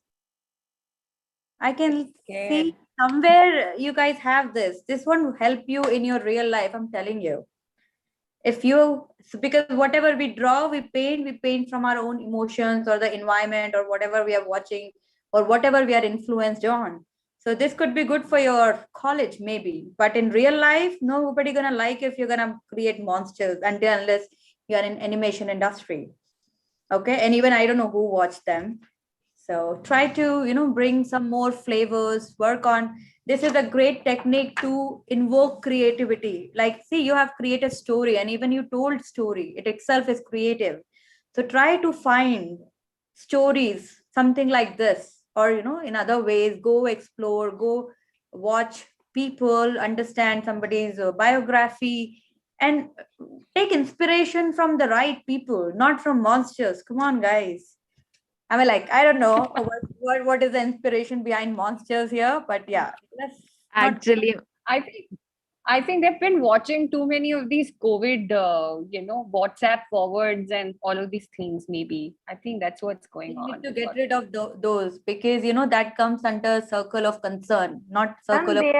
Ma'am, they are watching many web series also. Mehak, do you want to say something? Watch it. Ma'am, actually, I was just trying to say we got a poster assignment and there somebody drew something. So graphics दिखाने के चक्कर में they drew something dark there. So whatever we see, we do that because this is how we visualize. जो भी हमारे conscious और unconscious में चलता है ना, वही हम draw करते हैं. So it's a good thing. It's like a mirror to understand our own feelings and emotions. So monster itself is a very negative terminology. It's like something we are taking out from our mind. But are we actually taking it out and not bringing any other monster in? That is also important to understand. So art is a beautiful form to understand ourselves and, create something more lively, which can inspire people. I don't think so. Seeing monsters, anyone can get inspired. Yeah, not at all. So think of some other nicer theme. And okay, last step. I'm going to give you another 4 minutes. You have to write it down. What are you feeling now? Exactly now. Whatever it is, good, bad, sad, happy, not happy. And I'm sharing one emotion wheel with you so that you can understand your emotion a little specifically, not like bada bada. Sad itself has 20 things in it. So start writing. By the time I'm sharing the wheel.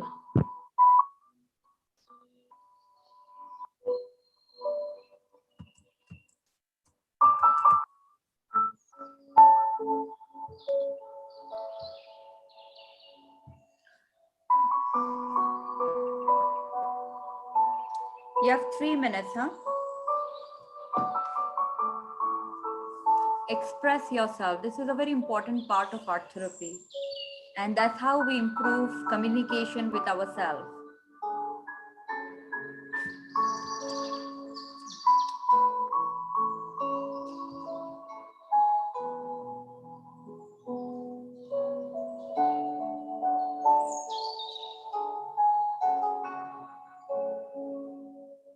Sorry.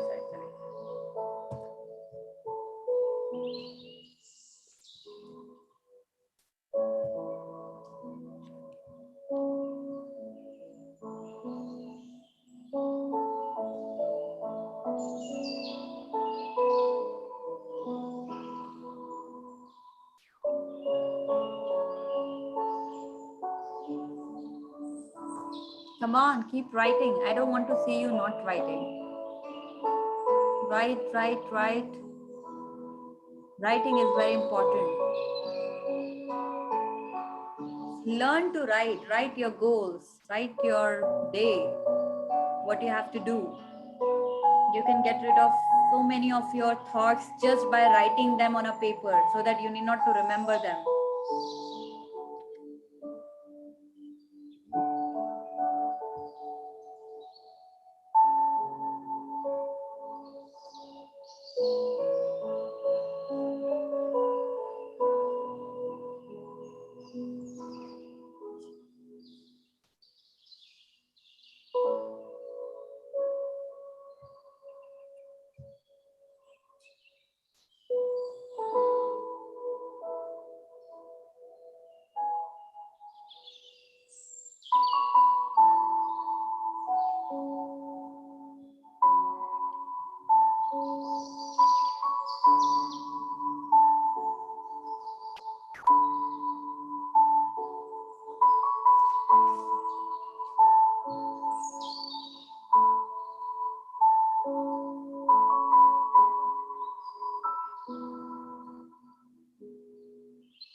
All right, time up.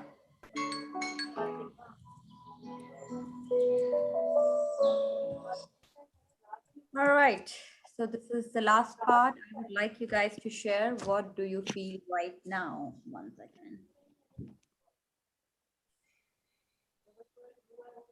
Yeah. Tell me. Yes, Trishri, let's go with you. What did you write? How do you feel?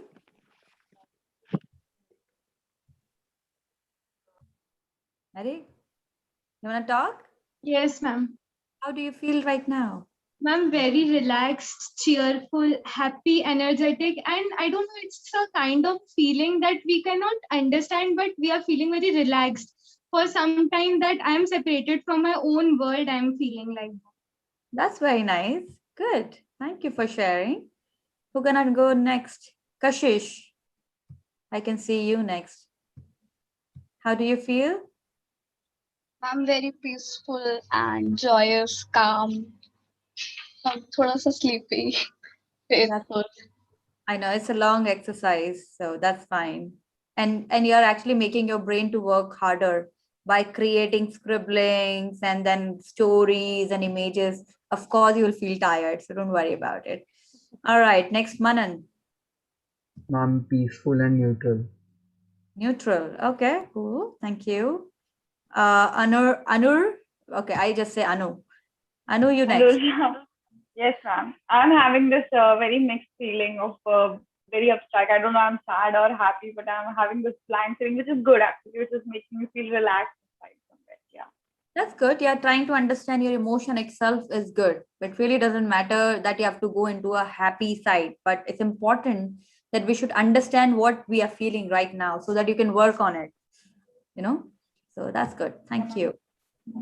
Raghav, next. Remorseful, worthwhile, irritated, responsive, and trusting. And why do you feel that way? Because of COVID. Yeah. People are dying and we can't. Yeah, but that comes under your circle of concern. You can't do much about it except what you should focus on the circle of control, which you can do by, taking care of yourself. So that itself is a big thing. So don't focus on the negative. Go back to the positives. There are so many positive things also happening in the world. The more negative you will see, the more negative you will get, and you will release more cortisol, adrenaline, which is not gonna make you feel better. So take care of your body, your mental health. That is more important right now. Okay. All right, next. Utkarsh. Oh, you already said, right? No, not yet. Now I'm feeling like sleepy, frustrated, tired, confused, and of course isolated. Okay, I think you should write a page. Why are you feeling like this? And you will know the answer. You will find the answer by yourself. Good. You are being honest with your feelings. Next, Muskan. I would say not happy or not sad. Or something inside me is like there's no bad feeling. I'm very okay with everything right now. Okay. All right. That's good. Thank you. Shraddha. So I don't know if space is a feeling, but I feel a lot of space, which makes me feel more calmer. And I was thinking to write empty, but I'm not empty. I feel a lot of space, like a different universe within. So I feel really good. Because you mentioned at the beginning, it's very difficult to write worries, even to think of them. So you had a lot of in your head and you let it go. So you're feeling lighter. You're not feeling empty. You're feeling lighter. Okay. And you feel lighter. I'm sure now the half of your day will go very different than what it went earlier. So you will be able to see things more clearly, and, keep doing this exercise if that helps you. And you will see a lot of changes in the next 1 month if you keep doing it every day, even just scribbling. Yeah, I realize that I think I should really thank you. This session is very insightful and very, very nice. I really felt good. Thank you, Shraddha. Okay. Next, Mahak. You're mute. Yeah, ma'am. In the session for now, I'm feeling relaxed and calm, and that was really helpful. And I love to, what you can say, join such interactive sessions, because from past 1 week, I'm not attending the classes because some things have happened. But being in the session, interacting with everybody is what I love, and for now, I'm doing now. So I'm really loving it. That's nice. Thank you. Next, Bhavna. Bhavna को नहीं बोला ना अभी भावना ने? नहीं. Okay, it's your turn. Yeah. I'm feeling very, very relaxed and a feeling of proud also, and feeling creative, amused, and at the same time calm, a bit calm. That's good. Good. Thank you for sharing. Aditya, next. Oh, I can't put Aditya on spotlight. Yeah. I'm feeling little bit lazy, relaxed. You're feeling relaxed? थोड़ा जोर से बोलो यार. I think you're mute. I'm actually वो mark की problem हो जाती है. हाँ, I'm कोई बात little bit lazy, interested, relaxed, trusting, peaceful, and secure. That's very nice. So many feelings you washed. Very nice. All right. Who is next? मैंने किसी बच्चे को छोड़ा क्या? कशिश का हो गया ना? मुस्कान, उत्कर्ष, राघव हो गया. Okay, now the teacher, ma'am. Nupur. So first of all, there is this amazing feeling of lightness, So I feel light, obviously relaxed, joyful, worthwhile, nurturing. I don't know why I saw a lot of fish. So fish shows a lot of calmness, I think. So I kind of reflect that. And I think more than the kids, we all as teachers needed this session, Hritika. So much, thank you so much for taking this for us. And like even Shraddha said, space, that's also, I feel the same way, because within our old clutter, we've we found this little space to be ourselves. So that's really interesting. So yeah, that's how I feel. Thanks to you. Welcome. Very nice. Good job. Anyone else want to share anything? Those who are not on video, anyone? Anyone did the exercise and want to share? Anyone left out? No. All right. All right. So, yeah, Pranjal. Oh, sorry. Did I miss you? Sorry. Yeah, tell me. Ma'am, last week was so, I was feeling like irritated, fearful and alone. But right now I'm feeling good. I'm feeling okay after this session. This was so relaxing. And I want to thank you for this. It was a kind of very relaxing for us. Thank you. Welcome, Pranjal. All right. So this was it. So see what we did, we talked about mindset in the beginning, because if you don't understand how do we think, it's very difficult to have a shift. Okay. So we talked about fixed mindset, we talked about growth mindset, and I'm sure you know where you belong, and you also know how to change, and like it's the time to convert all your limiting beliefs into positive beliefs. And then we did an exercise on art therapy wherein we tried, the exercise was the art of seeing. Because you as a design student, you should learn to see as much as you can, even if it's a small box. If this is something, you should see it, why they have made this design, why they put it here, what can be done, like, differently. So for you, it's very important that you should learn the art of seeing. That's why I've done this exercise with you, wherein I made you to do scribbling, and then out of nothing, you found or you saw some images.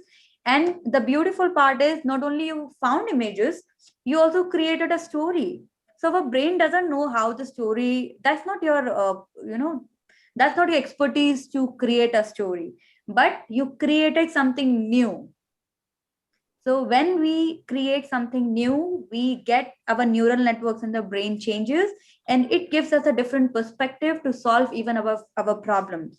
So if there is anything which is troubling you for a long time, if you go look at that, even if any subject which is troubling you for some time, you are not able to understand, I would say go and read it again, and you will see there is some difference. You can understand it a bit better.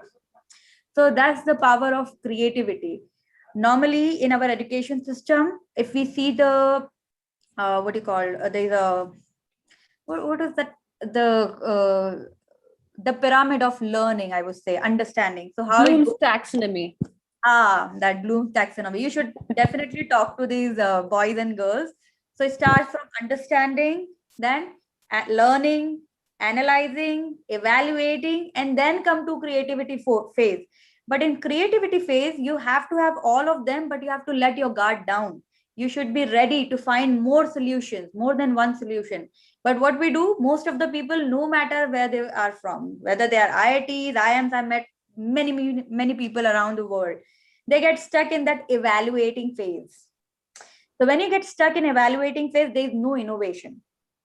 And when there is no innovation, there is more frustration, because everywhere you go and work, company expect you to innovate or, create or do better than what they are doing. That's why they hire you, so that you can help them to grow.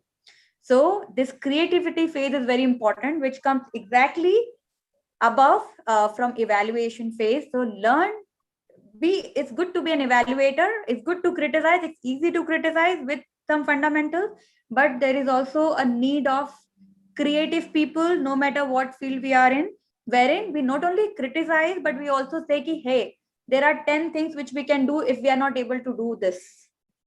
So we need to reach there on that creativity phase, no matter where you go.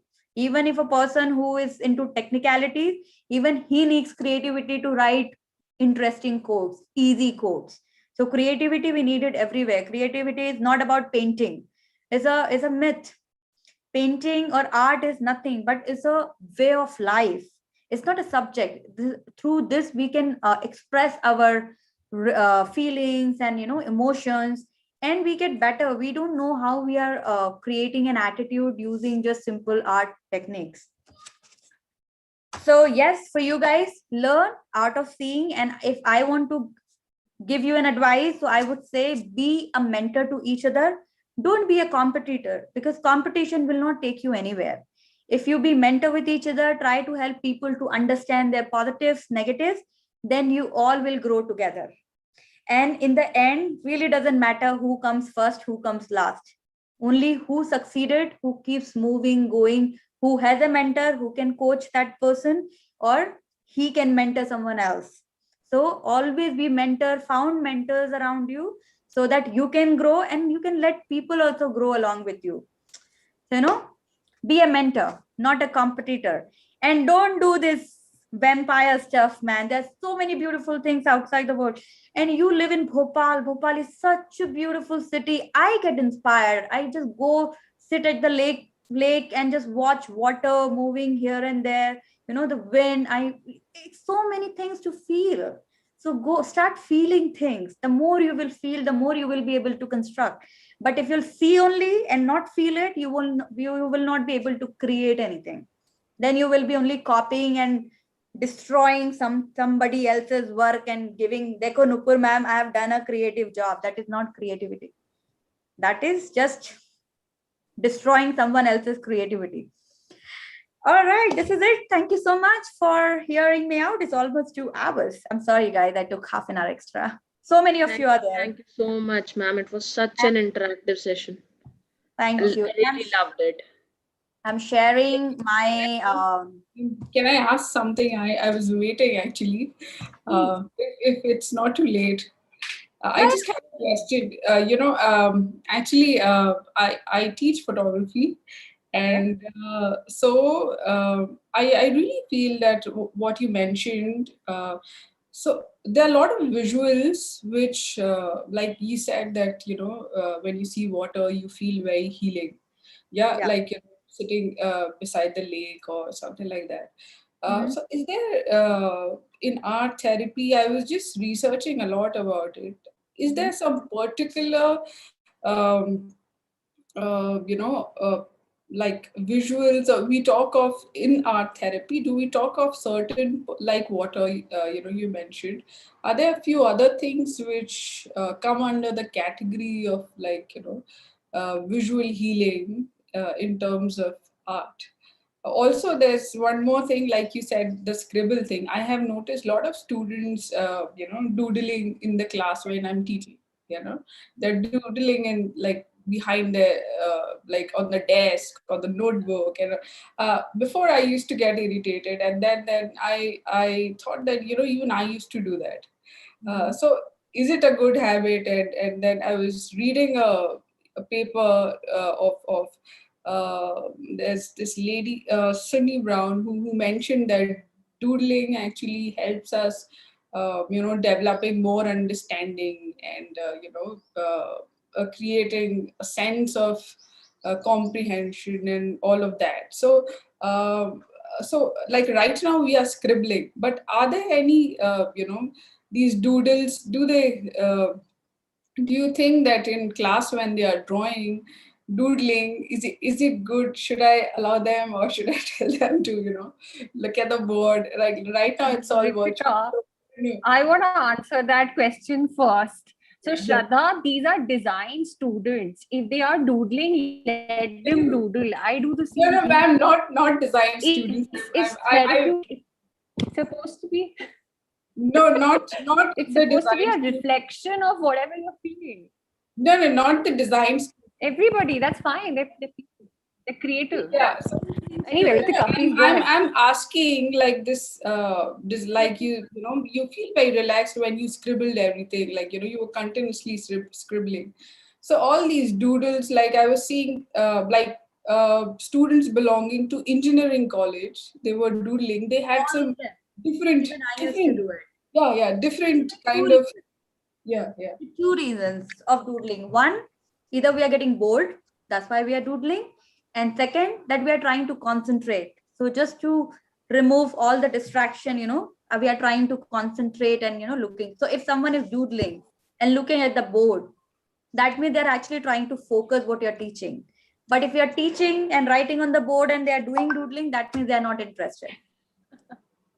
Yeah. So harsh reality. You have to No, understand. yeah, I totally agree to that, because mostly in theory classes, especially related to photography, uh, students are, they are more, it's a practical subject. So but I was just noticing that patterns of different schools, like engineering students has had different kind of doodling, while design students had amazing kind of doodling, like they doodle something really nice. It's all about skill. So these are design students. So they already have that skill. So maybe their doodling could be better than them. Or, it depends. Even an engineer who would have doodled or, drawed well in his school days could be a better doodler. So it has nothing to do with good or bad. It's all about what we have done in school time. And these are the only two ways. So if you think that people are getting bored and it's a theory subject, the best part is you divide that topic among all the students and let them teach. So what happens is when they teach, they learn quickly and you guide them. Okay, this is, then you teach. No. I'm asking, does these patterns suggest something? Do we interpret something from these patterns? Because engineering students have a different kind of, doodling patterns. Artistic students have different kind of, like engineering students I saw, they would doodle something really very harsh, like, though even designing student, of course they're artists, so I'm like, I kept the designing doodles aside, but I mean, I think I would share it with you after the session. Maybe we can have a I am not the right person to interpret it because these are all psychologists. There are specialists for that. And your first question I want to answer about art therapy, that I am not a clinical art therapist. I don't treat patients. So art therapy actually meant is a very very strong mental health discipline wherein people who don't even talk, they sent that children or adults to art therapists so that with the help of drawing, art therapists try to understand what is going on in the child's mind. So let's say Mehak drawed some colors. Okay, so now art therapist will ask, okay, why have you painted red? Then she will say, I was very angry at my mother. So then I will ask, okay, why were you angry at your mother? Then she will say, so again, before all this conversation, a trust needs to be built between me and Mahek, then only she will tell me. So art therapy is a very serious discipline when it comes to, this interpreting and all those things. And it requires a lot of expertise to understand that, Shraddha.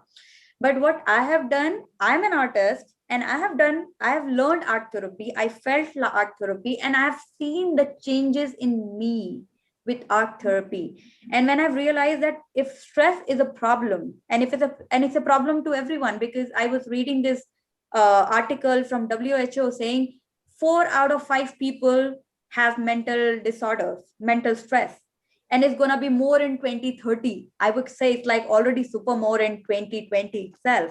And I was like, okay, if art therapy can help me, it can help many people.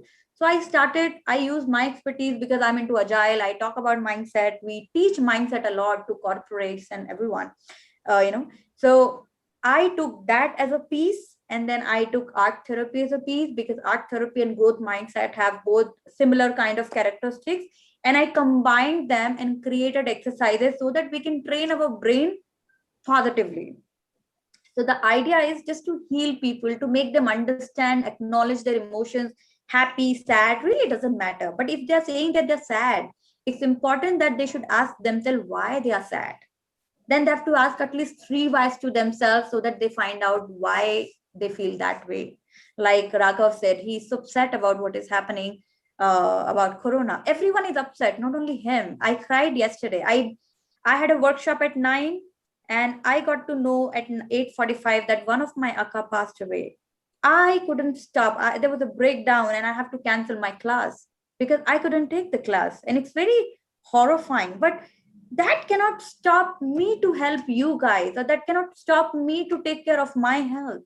It happens, breakdown happens, but we need to come up again, and we need to find ways how can we motivate others, because if everyone will think negatively, what will happen after some time? Everyone would be in mental stress. Yeah.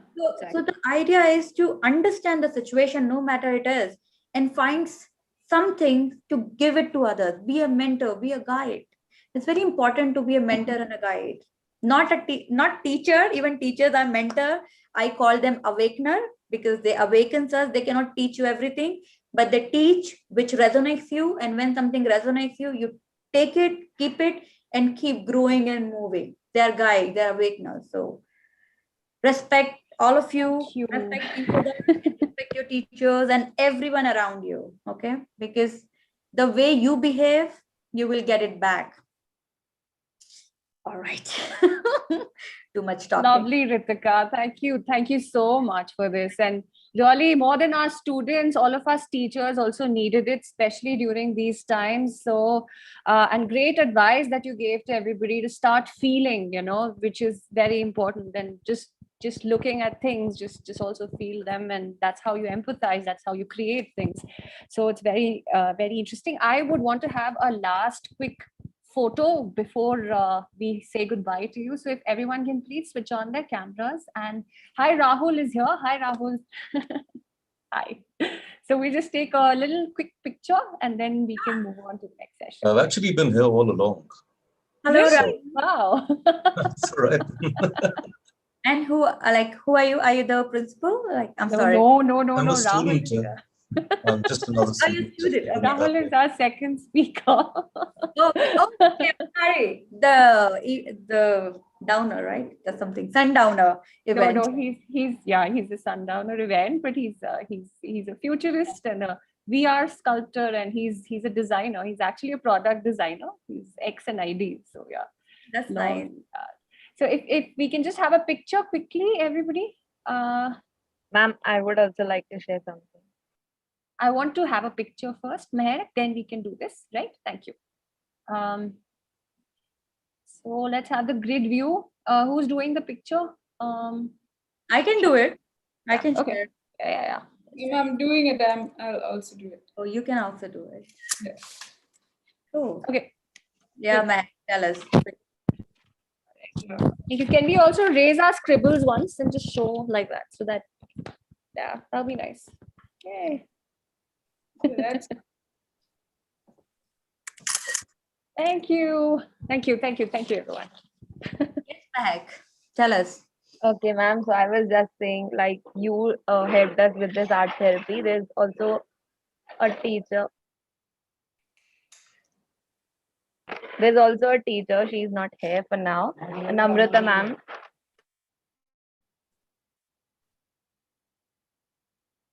I'm so sorry for this. Okay, so there's a teacher, Namrata ma'am. She also used to help us this in art therapy. Like you said, be a mentor to others and help. So she helped us a lot in this. Yeah, very nice. You can be a mentor to someone, maybe your siblings or friends or especially who talked about that hopeless guy from a village. You can actually become a mentor and help him to come out of that instead of calling him hopeless. Why is he hopeless? He's not hopeless. He's just a different person. Help him be his mentor and take him out of that thing and tell him that the world is beautiful and he can do so much in here. Okay. All right. Thank you so much, everyone. It's lovely meeting you all. And thank you so much, Nupur, for inviting me. And you have Thank you, Hritika. Thank you. Nice to meet you, Rahul. I have to go now, but we'll keep in touch. Thank you. Thank you so much. Thank you so much, ma'am. Thank you, ma'am. Thank you, ma'am. Thank you, ma'am. Thank you, ma'am. So before we start the next session, I have a small AV that I'm going to play. 2 minutes, and then we can start the new session. Okay.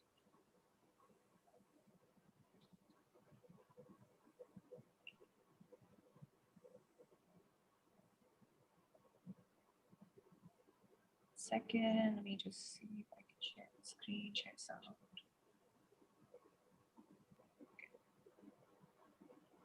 So this is our showreel of BFA.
So this was work of our batch of BFA and BVA VFX students. And over to you, Muskan, for the next session. Thank you, ma'am. Good evening, good afternoon, everyone. Now I'll introduce our second speaker for the day, Mr. Rahul Dutta, sir. We are going to get immersed in the Sundowner and the VR immersion by Mr. Rahul Dutta, sir, who is an artist, designer, coder, educator, and futuristic, and co-founder of Alt Real Hyper Reality Studio. This session will give us an introduction to VR art, followed by a VR sculpting live session, where Rahul sir will be sculpting live with music and interacting with the students. He's practicing designer and emergent technology entrepreneur for over the last 2 decades. Rahul sir is an educator and a visiting faculty across a number of institutions in India, as well as a corporate trainer and a pedagogological designer. He has been interested in and actively participating virtual reality since 1997 and set up one of the India's first VR studios in 2007. And we have co-founded many other startups in VR AR space since then. He has mentored startups into existing journey of creating their amazing visions. He's also a passionate educator and spends a significant amount of time teaching, training, and conducting workshops. Over to you, Rahul, sir. Hi, good afternoon. Can everybody hear me clearly? Yes, sir. Yes. Okay. Yes. Excellent.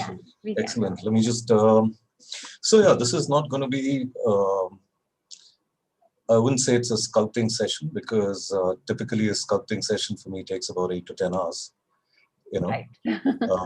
I can show you the basics. What the intent here is today is just to introduce you to the different kinds of tools and paradigms that you have in this fantastic world of virtual reality. I have a question for everybody first. Now, how many of you here have actually experienced VR?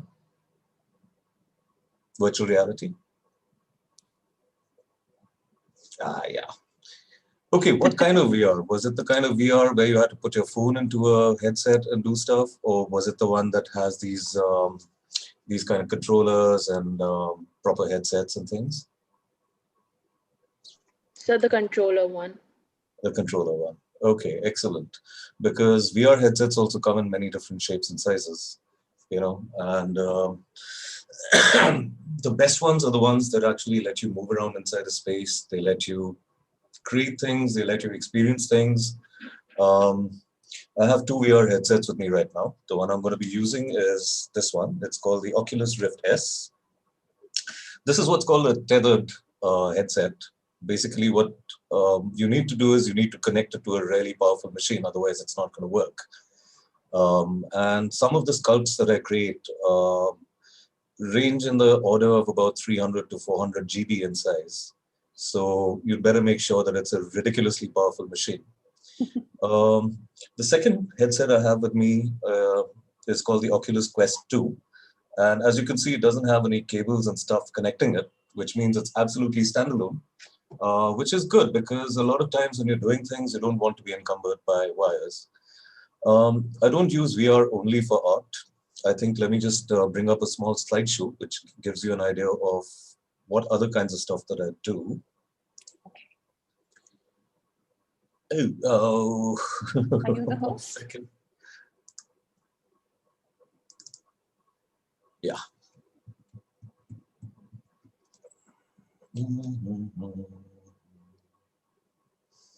Where is it? Screen 2, screen 1. Okay. Can all of you see my screen? Yes, sir. Excellent. I should sort of start by telling you who I am, what I do, though I think Muskan gave a very good introduction. I do a lot of things here. Like, I basically am a tech entrepreneur. I got into virtual reality very, very early in life, about more than 20 years ago. And I've been kind of following it ever since. So I would say that I'm one of the first people in India to actually have gotten into VR, and I'm into it till this date. By now, I'm an acknowledged expert. Currently, we're doing stuff like training simulators for the Indian Army. We're doing the VR simulator for the astronauts for ISRO when they're actually going into the first manned mission into space. So there's a lot of stuff that I do with virtual and augmented reality. And sculpting is the fun part of it. Like Hritika just told you, art can be a real sort of, I don't use art so much in my profession. It's just something I do because I just love doing it. It makes me feel happy. It's such a crazy thing that you can pick up something at any given point and just start creating stuff. So basically, I've been into art since I was a kid. Yeah, I guess all of us who are in design colleges kind of come from there. That even before you were in school and stuff, you were just scribbling and doodling and doing stuff. And Can we please mute the participants? Thank you. Yes, ma'am, I did. Yeah. So I just want to sort of tell you about digital art. I would guess all of you are design students, so you're very familiar with most of these tools, right? It starts with your image editing tools, vector design tools. I mean, Photoshop, Illustrator and stuff is stuff that we use almost on a daily basis. There are lots of tools that are also catered specifically towards painting. So the one that I use, and it's one of my favorites, is called Autodesk Sketchbook. It's absolutely free, and it's extremely powerful as a painting, as a digital canvas kind of application. I like it more than I like most of the other things that I use. I should mention that it's kind of important that you also have the right tools for sketching digitally, because if you're trying to do a good artwork with a mouse, you're either extremely awesome, or the art you come up with turns out looking like not so great. Right? I'm also currently teaching myself Blender. I'm sure a lot of you guys are familiar with Blender and Maya and Max and 3D modeling tools like that. I chose to teach myself Blender because I've always been really scared of it. Because I've been told since the beginning that it's actually really tough to actually start learning how to do 3D in it. I started 5 days ago and I'm already making animations. So I think it's pretty, I really like it. It's pretty easy to use. And this has been a trend all throughout my digital art career, that I tend to actually pick up things on my own, just by playing around with them, experimenting, reading about them, figuring out how they work, and then just using them. Because ultimately, the thing is that all of these things are just tools, man. They're like a pencil. They're like very, very fancy pencils. If you don't have the vision clear in your head, having the tool in your hand is kind of meaningless, man. And I've also had these periods where my mind's been completely blank, and I'm sitting with a pen and paper, and my brain is as blank as the paper it's looking at. So as designers and creative people, we always have this tendency to come up against blocks. What I find is very effective for removing these blocks at some points is just simply switching mediums. So if I'm getting stuck with pencil and paper, I start sketching on my phone, or if I'm really feeling crazy about it, then I just put my headset on and I just start creating random things in 3D. And eventually something or the other comes out, which is really, really a lot of fun. So today I'm just going to be going over briefly and showing you some of the tools that you have specifically in VR. I'm not going to focus on Photoshop and Illustrator and stuff like that, because I guess you guys have had a thorough grounding in it already. Right, so basically I got into creating art in VR, I think about 2015, 2016. So it's been about 5 years. It's a very, very new medium. But what I find immediately is that it's astonishingly intuitive. Like I haven't taken 4 days like I've done with Blender on anything in VR. The typical learning curve is measured in minutes. So in 10 minutes, 15 minutes, you guys are like ready to get up and running. It's a lot simpler than 2D sketching and stuff, because it's just there in front of you, man. It's like, you know, if you it's like standing in front of a block of clay and just moving your hands and working with it. It's that level of intuitive. I'm just going to quickly run over a few of my sketches so that you guys have a bit of a context of what I'm talking about in the digital art domain. One of my favorite mediums is pen and ink. And pen and ink, I roll. Like, you know, I love it. I can go into incredible amounts of detail in it. And I've created like hundreds and hundreds of these kind of sketches. Wow. At this level of detail. I mean, I love sketches. I mean, I love textures, and I love, like, you know, This is amazing. putting in tiles. I love putting in sort of little sort of geographical features, architectural features. If you look closely at the original of this, there are probably like a few hundred people moving around inside this painting. There's always a story happening inside it at some level or the other. Ravi, please. So the detailing Right. is outstanding. So it's a tremendous amount of fun. This was my very first digital sketch, which I created in 2004. And compared to my pen and ink art, you could see it's like ridiculously simple. You know, this is also one of the very rare sketches that I've actually copied, though I really encourage you to copy as much as you can so that you get a sense of what a good sketch is about. You know, great art is created through a lot of practice. A lot of art is very derivative in the sense that you're always getting inspired by something or the other. This was a photograph of a friend of mine who is a model, and I just loved the way the what do you call it, the lace and the cloth and all was interacting. I figured that teaching yourself how to sketch cloth is one of the most difficult things around, and I took about 7-8 days to make the sketch, but eventually it ended up looking pretty nice. You can also, I wanted to showcase this because this is one of the very rare things that I've actually created with the mouse.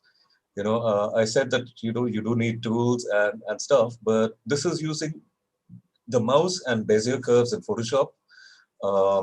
You can actually get quite a high level of complexity when you're sketching out stuff like this.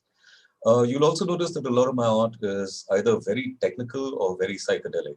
I don't think I have very much of a variety there. I don't do very much conventional art. I stopped doing still lives back in college because it used to bore the hell out of me, you know.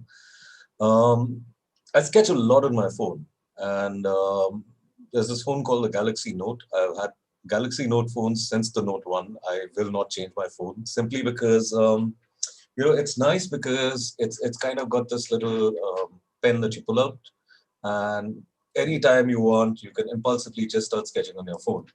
And this is something I do all the time when I'm bored.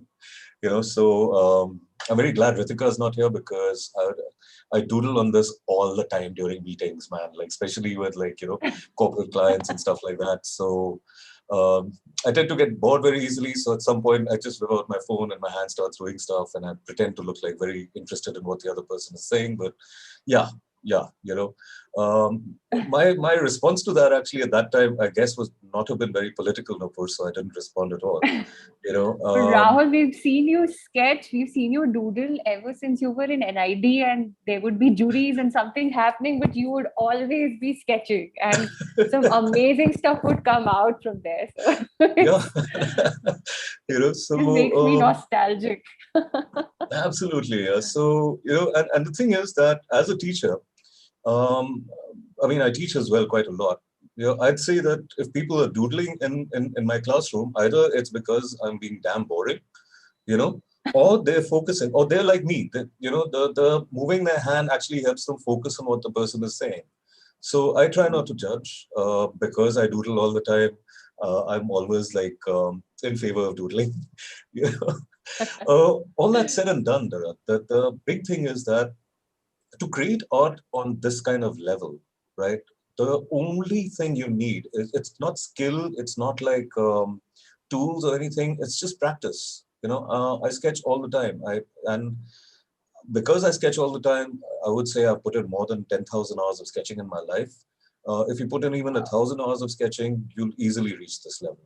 I don't think it's anything more than just practicing and practicing and practicing on every surface that you can find. So of course, once I'm done with the sketch, I can take it to my Wacom and my digital machine and Autodesk Sketchbook and start adding details to it. At some point, this is in line on my Blender projects. So at some point, I'm going to make like a beautiful 3D animated model out of this, have it float around, have it swim around. I have the option to actually create it in VR, but that's going to take me like hundreds of hours. So I'm not even starting on that right now, That's another sort of sketch I've made. The title of the sketch is Portrait of an AI. It's a representation of how an artificial intelligence would view itself. Again, like this sketch has been actually going on since 2015,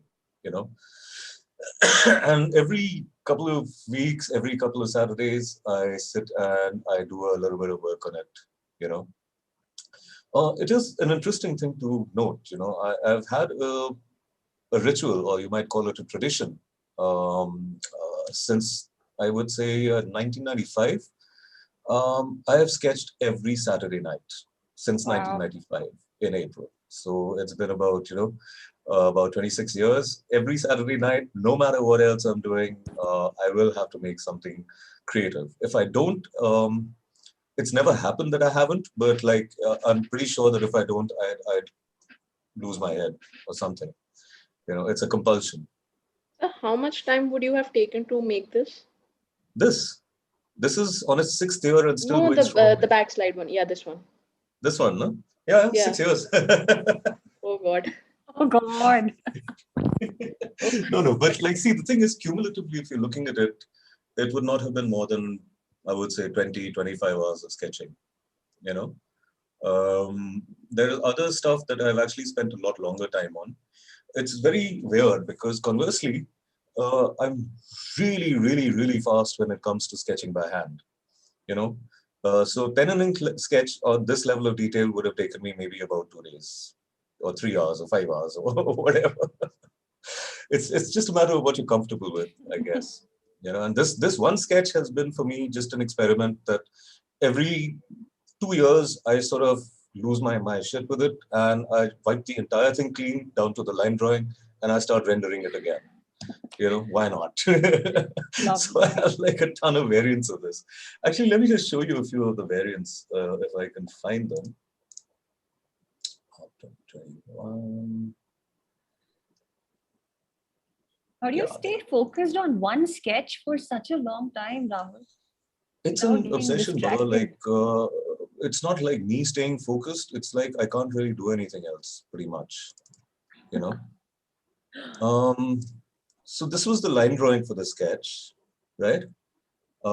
At some point, I started getting into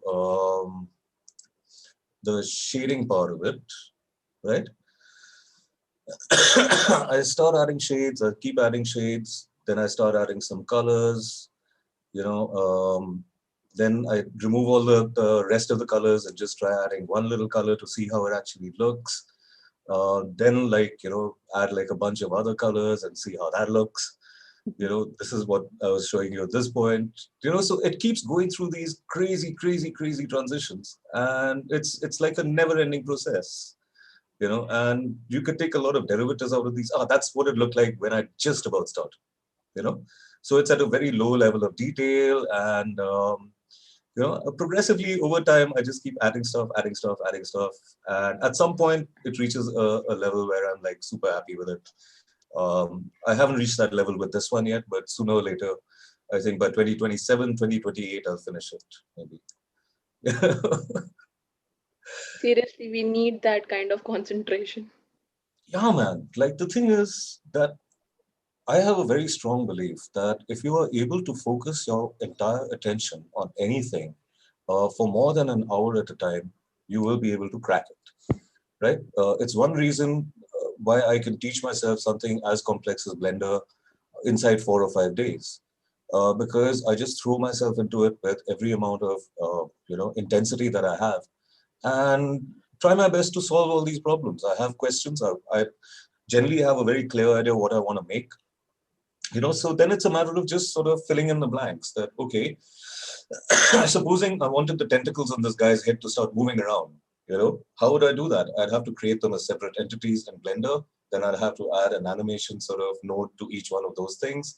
Once you get the end result in your head very clear, the process kind of starts working itself out, I find.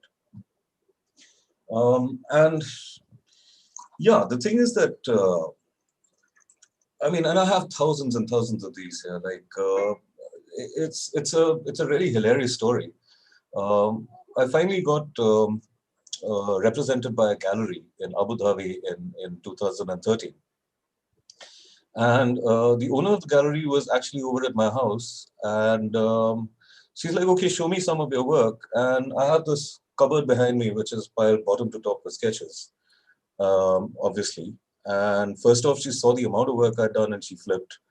And then she saw the condition I was keeping it in and she flipped. Because these things are just piled up, man. They're like almost, once I'm finished with the sketch, I am truly finished with it. For me, the joy is in the creation of the sketch. Once it's done, I couldn't really give much of a shit what happens to it, seriously. And she got very outraged by that. And very thankfully now, all of my really complex sketches are in a climate-controlled environment, sitting in a gallery somewhere in Abu Dhabi. And still not really getting sold because I actually have to go there and do a solo show, and I'm running 2 companies at the moment and I don't have the time. But sooner or later, as and when I decide to actually sell the stuff, I'm sure it'll be like peaceful. Right? Okay. So this is the conventional art I do. Let's switch to virtual reality art for a bit. Now, like I said, there are a lot of different, what do you call it, applications. And it depends on what you want to do with those applications. Now, some people want to just mess around. Some people want to get that spectacular look and feel. Some people want to actually do proper canvas type of painting in VR. Some people want to actually do rapid prototyping for cars and other designs that they make. Every kind of thing that you do inside VR is kind of different. So I'm going to start with Oculus Medium, or now, I mean, it got bought out by Adobe a little while ago, so it's Adobe Medium now. And let me just see if it actually works. Shit. Sorry. Almost dropped one of these 50,000 rupee headsets. It was not. We understand. Yeah, it's a good thing I didn't use anything stronger than the word shit. I thought your cat came in. Where? Which one? No. I thought your cat came in. That's why you said that. Okay, this one's tracking has stopped for some reason. 1 second. I have 2 cats. I have 2 Persians. And it's always a bit of a problem because, oh yeah, the light is on, that's why. Very sensitive to light, these headsets, man. Okay.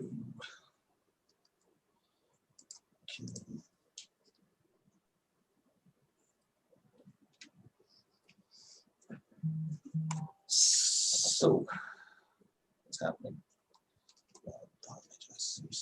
So irritating.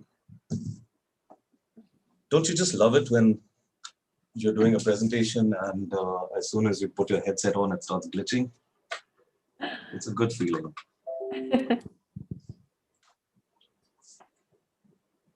Everything to do with immersive technologies like that.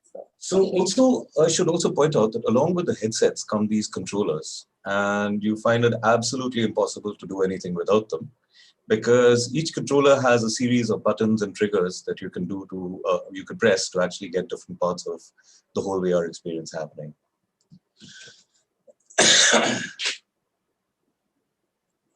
Yeah, now it's working. Yeah. So I'm going to take you into Adobe Medium first. Okay.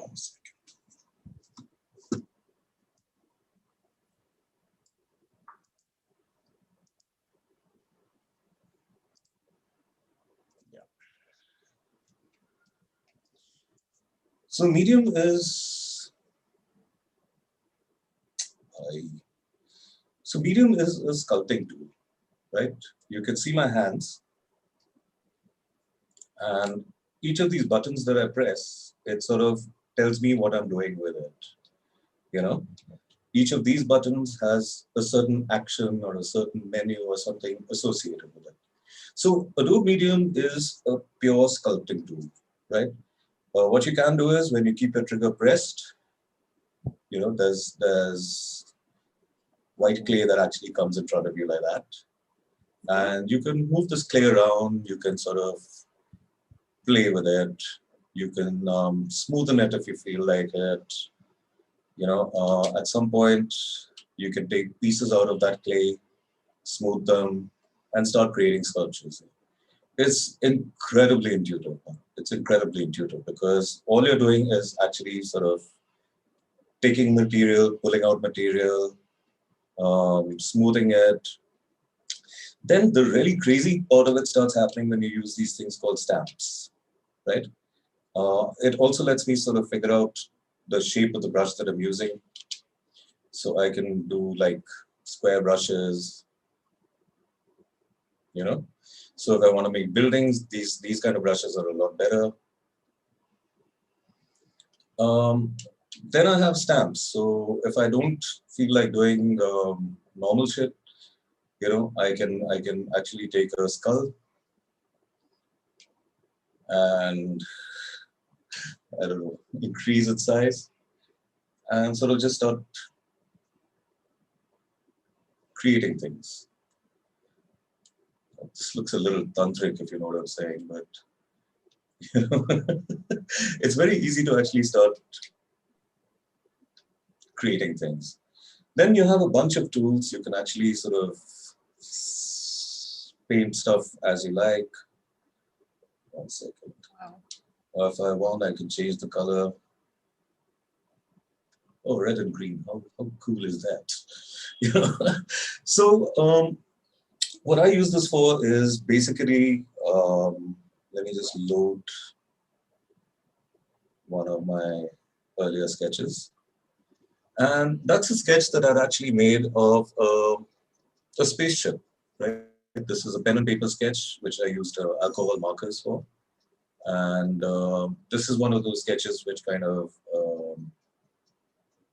something went wrong in your device, can't track the movement of the head, so I think it's wrong. Okay, and around here, you can actually see the whole thing getting built, you know? Give it a little time.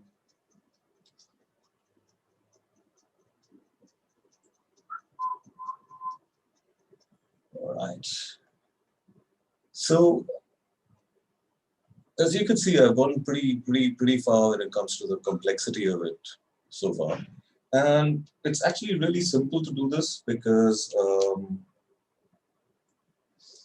I have my stamps and I take normally things like mechanical objects and I could just keep adding stuff, you know?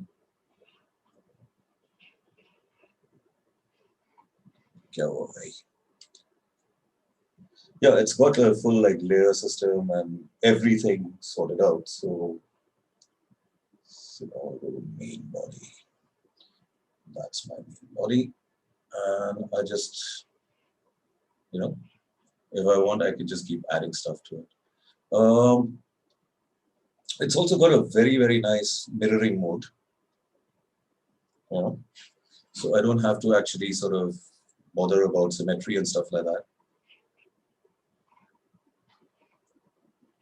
Yeah, I could just look at the thing in front of me and create something according to it, if you know what I'm saying. It's a lot of fun. It is, you know, this is literally something I could take hours and hours and hours over. So you're asking me, what's the problem, man? Like 8 hours goes like, you know, without you even like thinking about it. So the next thing I want to actually showcase is a prototyping tool. Now I want to take the big headset off. Give me a second. Right. Yeah, one of the downsides of this thing is that it's summer and there's no power right now, so there's no AC. And my head is already sort of sweating here. So let me just put on the lighter headset. What is the weight of this- these headsets, Rahul? Oh, not very heavy. Not heavy at all, actually. This is like about 200, 300 grams. Okay. Feels like a And- cap on your hand. Yeah, and in general, they're pretty well balanced. Like the Rift is a lot better than the Quest, because the problem with the Quest is that all of the weight of the headset is in the front. But I guess you become like a Formula One driver. Your neck becomes like really strong. There are benefits to that as well. And let me just change batteries here. This is one thing, the equipment, you have to know how to actually use it. But I find that the Quest is a fantastic thing to, because first off, it doesn't need that 3 lakh rupee computer that's actually running it. I'm also very fancy. I've got a VR backpack, and that's a ludicrously expensive computer. Though a normal graphics workstation with anything over a GTX 1060 card will be able to run VR without any issues or problems, right? But if you're getting a tethered headset like the Rift, you better make sure that you get a good machine with it. Tends to get too expensive for most people, which is why now with the entry of the Quest, it's become a lot easier for people. And Nupur, I was telling you, in case you want, like for your students, yeah, as hardware suppliers also, we guys are giving educational discounts and stuff. Great. But even the standalone, sorry. If you could just put in the link, that will be great for us. Then we can always tell our students where to go. I'll put a link to Amazon, but don't buy it from Amazon because it's ludicrously expensive. They don't give you student discounts and stuff. Okay. So I'll put it up in a bit. Let me just get this guy sorted out.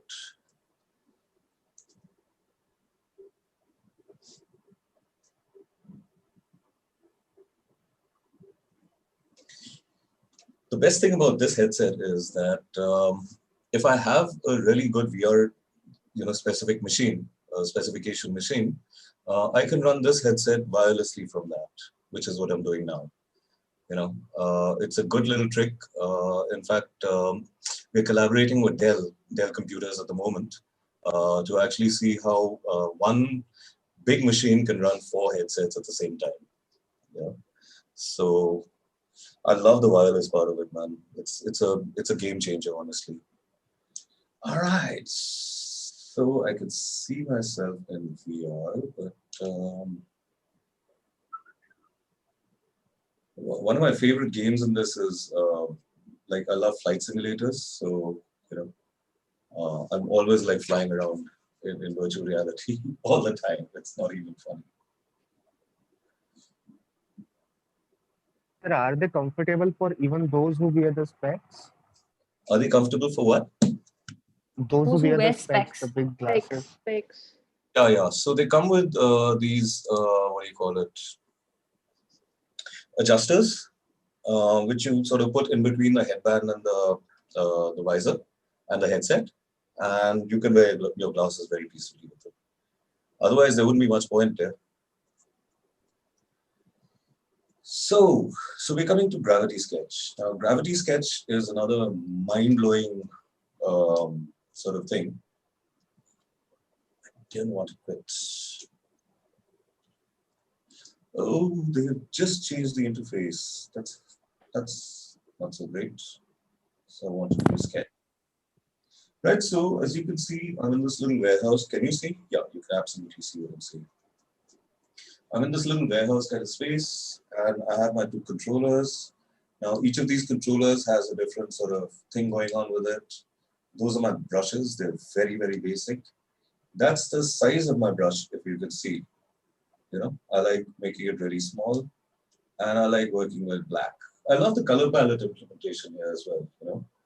Your tints and tones are actually worked out like this.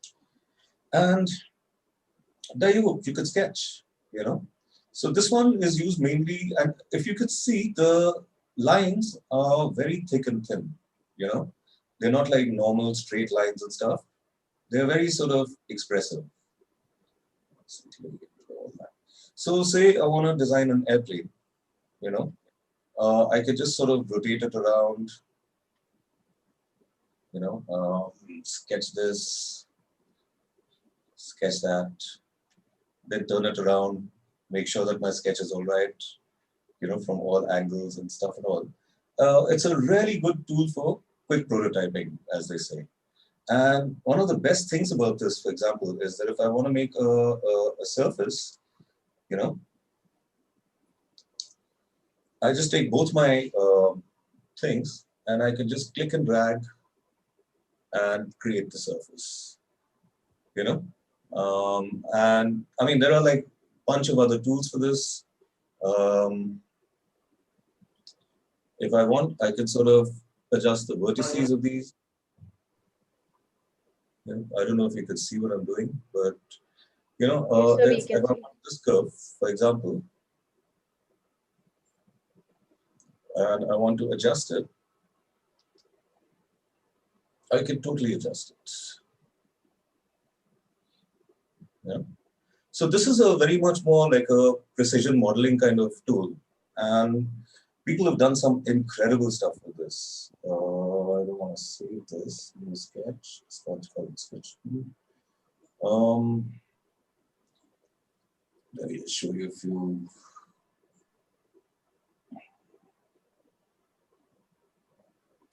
Oh, okay. I haven't saved any sketches in this app, but you get the idea. It's a very good 3D modeler for, you know, quickly prototyping cars or shoes or whoops. That's the other thing I didn't. Right. So maybe these devices are used only for like product designing and like prototyping everything. No, yeah. People are doing such incredible art with it that you can't imagine. Like there's this Russian woman called Anna Art is her Instagram handle. She works on this program called Tilt Brush. You know, and Tilt Brush is also incredible, man. Let me just show you a little bit of Tilt Brush. Why not? I saw some sculpture you had made, Rahul, on Tilt Brush that was on Facebook. Yeah, I keep putting up stuff like all the time. You know, Tilt Brush is awesome because it's, I don't know how to describe it. It kind of lets you paint with light, you know, and once you actually experience that, you know, it's a little incredible. So let me start by creating a quick sketch. Right, my whole thing becomes dark. Now, can you see this little thingy of mine? Whenever I make a stroke, you know, it makes a stroke with light. And if I go here, there are these brushes which are incredible, you know, so I can go and I can create fire if I feel like. Yeah, and with fire comes embers. So, you know, everything is kind of animating on its own. You don't really have to do anything about it. You know, yeah, let me create some smoke. Why not? You know. So there you go. I mean, it's so easy. And if you want like a conventional painting tools and stuff and all, you know, those are also there. So I can actually create stuff using like oil paint. So this Russian lady, Anna, I forget what her surname is. She's actually painted at the Louvre Museum in Paris. And what she does is that she uses these kind of brush strokes to actually create paintings, like proper paintings, but three-dimensional. I think her name's Anna Zileva. Zineva or something like that. Yeah, Zileva, yeah. I find her on LinkedIn and Facebook and shit, but I've always kind of known her as Anna Art, you know. And boom. And if you come here, you can actually see the stuff people have done inside. Like, I could just look at this and I see the entire process by which the artist has used. This is not one of mine, by the way. This is just generally something somebody's made, you know, Okay. and I can pull it closer to me. I could see the whole thing getting created, what brushes he's using, how he's actually sort of working with them. It's fun to even watch. Like, you don't have to sketch. You could just sit and browse if that's what you like. Therapeutic, Rahul. It's therapeutic just to see the strokes Yeah, and just like it's so much fun. You know, you've seen the whole thing coming up in front of you. And it's good learning also, yeah, because once you see how somebody's done this, you can actually also take some steps towards creating something like this on your own, you know. All nice. And once it's done, then I can move around it. If I feel like it, I can add stuff to this. You know, it's a complete painting in itself, man. So tilt brush is unique. It's mind blowing because, you know, wow. How do you actually there is no equivalent to this in any other software. There's no way you can actually sort of get into 3D Studio Max and start creating shit like this. It's impossible. Like, so then comes what else is there? Then there's tools for sort of 1 second. Oh yeah, King Spray. So this one is interesting because a lot of my street art friends have flipped when they've seen this. So this is something that sort of replicates your what do you call it? Like your spray paint art, right? And it is incredibly detailed. You know, the way they've actually managed to, oops. Oh, I think I have to stand up for this. Yeah. Right, so I choose an environment. Can you see what I'm saying? Yes, you can. Yeah.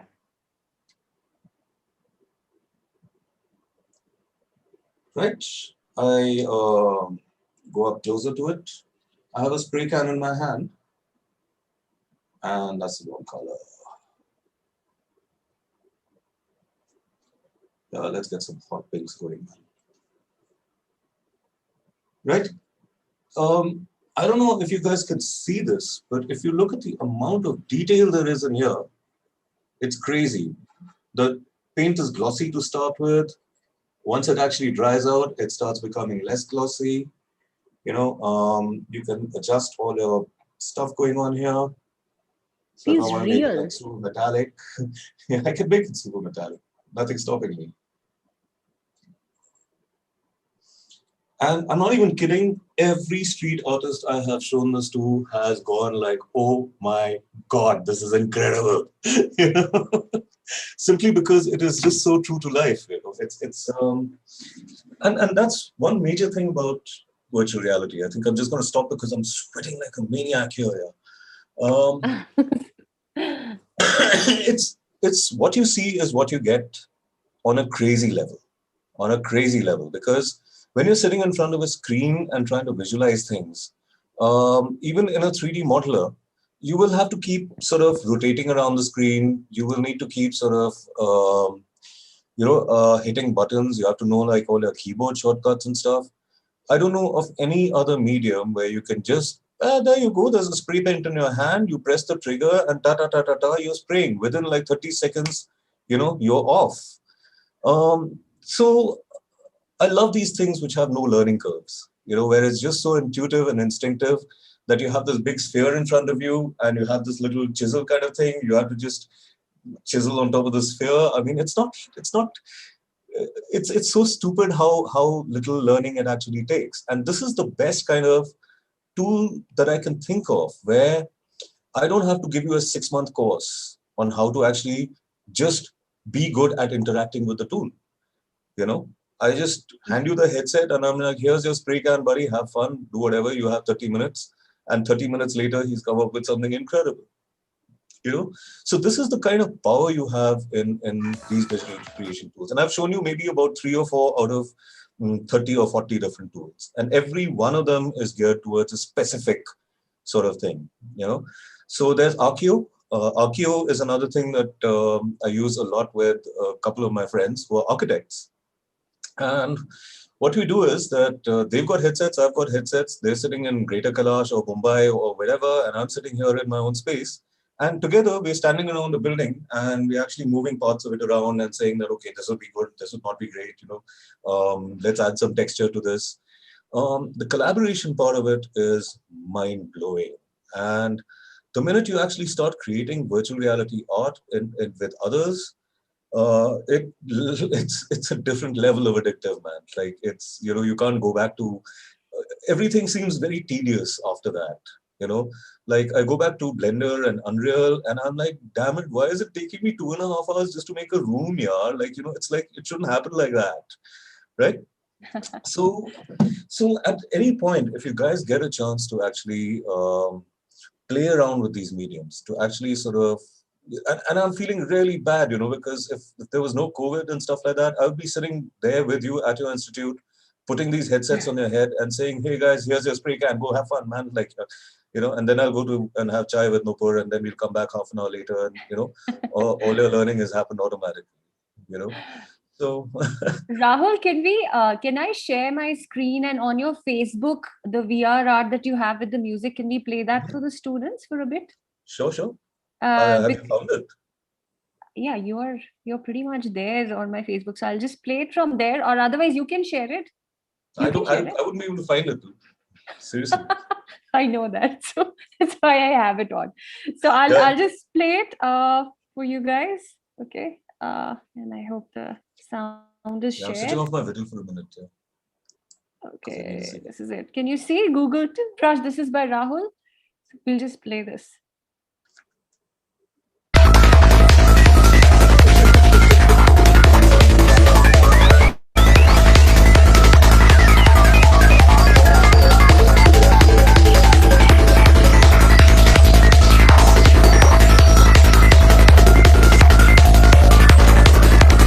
Okay, so this was one of them. Then I think I have more of these that Rahul has on his page. I'll just these are on your Facebook, Rahul. I don't know. Yeah. Otherwise, I have a website. It's rahuldatta.in. There's a lot of examples of my regular and VR art up there as well. There is one story I have to share here. Like the most involved piece of virtual reality art I've ever made was in 2019, and it was funny for a number of reasons. Like mainly, you've seen my art right now, right? You've seen that it's like super futuristic. It has robots. It's got like I actually did a story for the BBC on farmer suicides, and when the guys came to me, I was just like, you do realize what kind of art I do, right? And they were like, no, we think you're skilled enough to do it. So I created a short 8-minute animated film, which was sketched and animated directly in virtual reality. I have no desire to do anything like that again because it took 200 hours over like 1 month. So 5 hours a day I was just sitting and sketching. But it's actually won its 3rd international film award, for innovative work. It's I'll share the link here somewhere, and maybe you guys can go check it out. Right? It's the first time anybody's actually created a piece of art and an animation which is in virtual reality based on a real life story. Oh, goodbye, Father. There you go. 1 second. So I'll just put it into the chat here. How long is it, Rahul? 8 minutes. We can play it. Can we play it right now? You could play it here, but you wouldn't get much of the interactivity in it because the output is in the form of a 360 video, right? So what happens is that the link is a YouTube link, and you can click and drag your mouse around to see all the scenes and all the characters and stuff and all, So just go and check it out in your own time. Plus, I don't want to see it again. I've seen it too many times, man. Okay. All right. It reached a point where the producers and I were like literally screaming at each other every day. I've reached points in this movie where I've just said, to do it some other way, I can't do this anymore. And I've had to be like cajole and like, threatened and stuff like that to actually get this thing done. It's, every production like this has a story of its own. And we guys do a lot of 360 production as well in my company. And I can tell you such stories here because it's a lot more fun than video production because there are hardly any people involved in it. And I like that.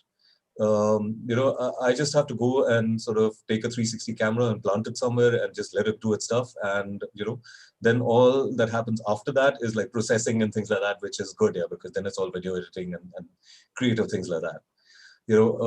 So I don't know, man, like just to sum up what I've been saying all along, I do believe that we are in a place and a time now where these kind of tools are incredibly contextual, which is to say that in the next 3 to 5 years, I don't see very many people designing things in isolation. Design always has been collaborative. If you remember NID days before, like we used to have group assignments. There were 5 of us actually sitting across a table and sort of arguing with each other. And over the years, that part of the whole process has gotten kind of lost, right? So when you're talking about a film production, first it's the camera crew who are going and shooting, then it goes to the editors who are actually sitting in isolation and shooting and editing. Then it goes to the producers who are also, they have their, data fry over the Zoom calls and stuff like that. It's all become very, very sort of disconnected. The whole process of collaborative design is kind of getting lost. And this is one way that I feel will revive the hell out of it. Because not only do I sort of design with others in VR, I play games with them. We catch up in our virtual offices and we have meetings and stuff. It's a lot of fun. Recently, like a few friends and I got into this game called Gorilla Tag, which is a really ludicrously simple game. But what is it about? God, it is so much fun. It's insane. Right? How it actually works is that your only locomotion is with your controllers. So you have to keep sort of grabbing things and holding things and pulling things up and stuff like that. And there are like 8 or 10 players, and one of them is infected with a disease. So that player, whoever he touches, also gets infected, and then they go after all the other players. So when you're the last uninfected player and everybody's after your case, it gets like incredibly exciting. The other thing I like doing is flying aircraft. Like I'm a flying nut. Like I've been into aircraft and spacecraft and stuff since I was a little kid. And it's reached a point now where it was amazing. 3-4 days ago, I was getting instructed by a person sitting somewhere in Britain on how to actually start up one of these incredible new generation fighter aircraft. And step by step, it was absolutely accurate, So I can give you guys a little demonstration of that if you like. I'm always happy to go flying. Please, that'll be amazing. Okay. Super. You're a trained pilot. I've got about, I would say about 15 to 20 hours of actual flight time, which is in real aircraft, but I'm not a trained pilot. Okay. Doesn't make a difference, man. Like I'm still. Sir, I think so. You need to share your screen first. Yeah, forgot. Doing so right away.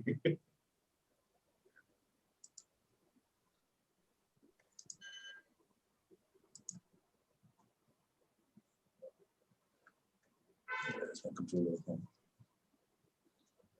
Sorry, this takes a couple of minutes to load.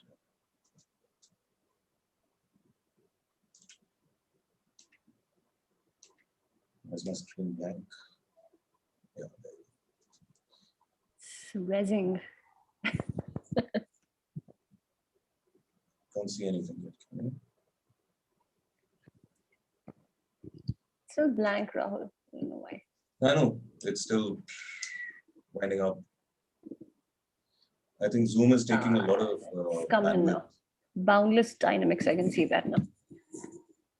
Yeah, I'm not seeing it here. So. Oh. No. Restart. The SteamVR is working. Give me a second. So this is basically a very sort of stylized kind of game, in the sense that where a normal sort of aircraft will take you 25 minutes to actually do the full startup procedure, this is like a 2-minute or 3-minute startup. Launch. I think Zoom is taking up a lot of bandwidth, which it really shouldn't. Should we switch off our No need. cameras or something? The bandwidth issues at my end, not at your end. Okay. Yeah. So are you seeing boundless dynamics? Yes, you are. Yeah. Good. I can actually just tap my head and see the screen. It's a lovely feature, man. Like I double tap my headset and all these cameras switch on and I can see what's around me. So here I am, on the deck of an aircraft carrier. You can see other aircraft. So I have a choice of 3 aircraft. One is like a bit of a cargo carrier. The other one is I like this one. And the third one is the F-35, which is, if you're familiar with aircraft, it's one of the most advanced aircraft in the world. Difficult mission, no. So I'll just have a free flight. Right, it lets me configure my aircraft. It's sort of, I can switch around different things and so on. And I can choose what time of the day I'm launching. So, put on my helmet.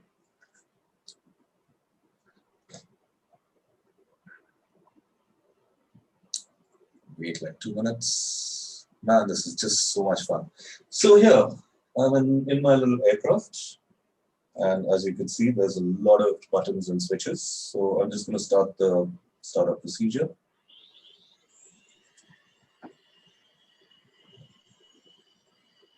Right, so I'm starting what's called my APU, that's my auxiliary power unit. Then I'm starting up my left engine and my right engine. Switching on my multifunction displays. Switching on my navigator, my targeting port. That's my HUD in front of me, my heads-up display. It sort of tells me what all I'm doing. Engines are on. I can switch off my APU, switch off my brake lock, push my throttles up, and I'm moving. It's so easy. Man, it took me like 3 hours just to figure out how to take off here.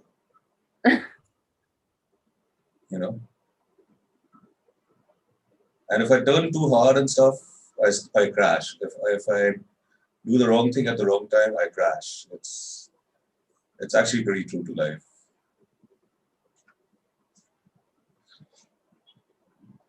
Right, so I can only take off once my speed is past 150 knots. Ooh, this is one of the best feelings in the world, yeah. Let's explore some mountains.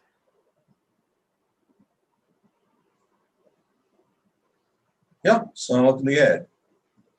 Now let's try and, let's say, not crash land,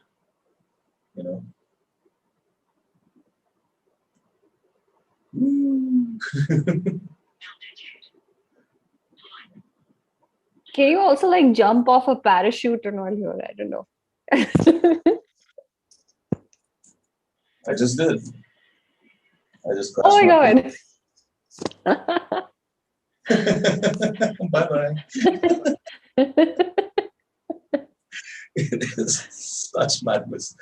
And the thing is, you have missions, you have like, things that you can do. You can create your own missions. This has got like a huge player base. So there are always people sort of, creating missions of their own. So like I said, I got this British guy to come and teach me how to use some of my weapon spots, because you saw all those crazy weapons around in my equip list. each one of them takes a lot of training to figure out and fire. Yeah? Like you can't just fire an air-to-air missile at a random plane and say, "Ah, bhaiya, bye-bye." Doesn't work that way. You have to actually configure it to your radar sensor. Then you have to sort of lock the radar. You have to find the aircraft in your radar. You have to lock onto the aircraft.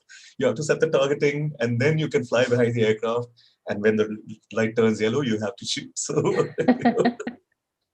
but you see, the thing is, this is the insane fun part of my job. It's insane fun because I get to create training simulators like this. So we've created stuff like this for the army. We've created stuff like this. We're creating stuff like this for ISRO, for their space flight and stuff like that. We've done fire and safety training simulators for oil rigs, for Indian Oil, things like that. And the best part is, because I'm creating all these cool training simulators, I also get to use them. So now I know how to create, I know how to use a lot of the automated machinery in an oil pipeline, for example, and I know what the standard operating procedures are for, army soldiers who are out in the field. So it's a lot of fun. Yeah. I guess I'm one of those rare people who actually really, really loves his job. So, and the art part of it is just such a beautiful, I don't know if it's the icing on the cake or the cake itself, but it's definitely something really sweet. So thanks. I mean, that's kind of awesome. about it. Any questions? Any questions? Students? Bhavna? Shantanu? Anursha? Pretty self-explanatory, Actually, honestly. Yes, yes, sir.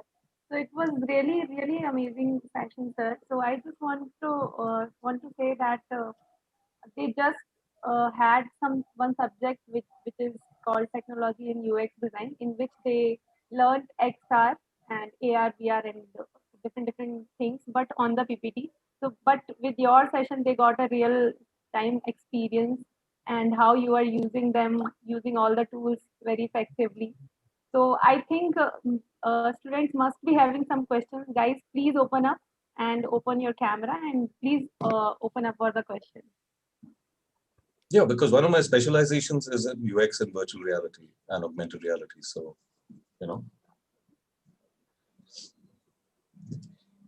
Sir, I have a question. Sir, when you started, you're exploring all the devices and getting into every kind of feature and many updates added on, didn't you get kind of irritated, why so much update and everything is happening? Was any software or any update that you liked the most in these devices and you didn't want it to change? see, the thing is, this is part of my job. Yeah. If you imagine, I got into virtual reality first in 2007. Can you imagine how much has changed since then? 2007, there was no concept. Nobody knew what virtual reality was. There were no headsets. So how would you do virtual reality? It was a completely different paradigm. So the thing is, yeah, obviously in my line of work, it's a bit of a hair-raising situation as well, because you see, just to give you the perspective of a company owner who's setting up an XR platform, which I am right now. Okay. Technology, the entire platform base, the hardware that you use, everything changes every 6 months to a year. Right? So there's the very real chance that the stuff that my team has spent 200 hours actually sitting and working on in 3 months is going to become so obsolete because somebody's come up with a much better technology and a way to do it. Right? All that time and all my investors who put in like $500 million into getting this whole system set up, what do I tell them? So it's always a risk in our profession that technology can outpace you faster than you can actually react.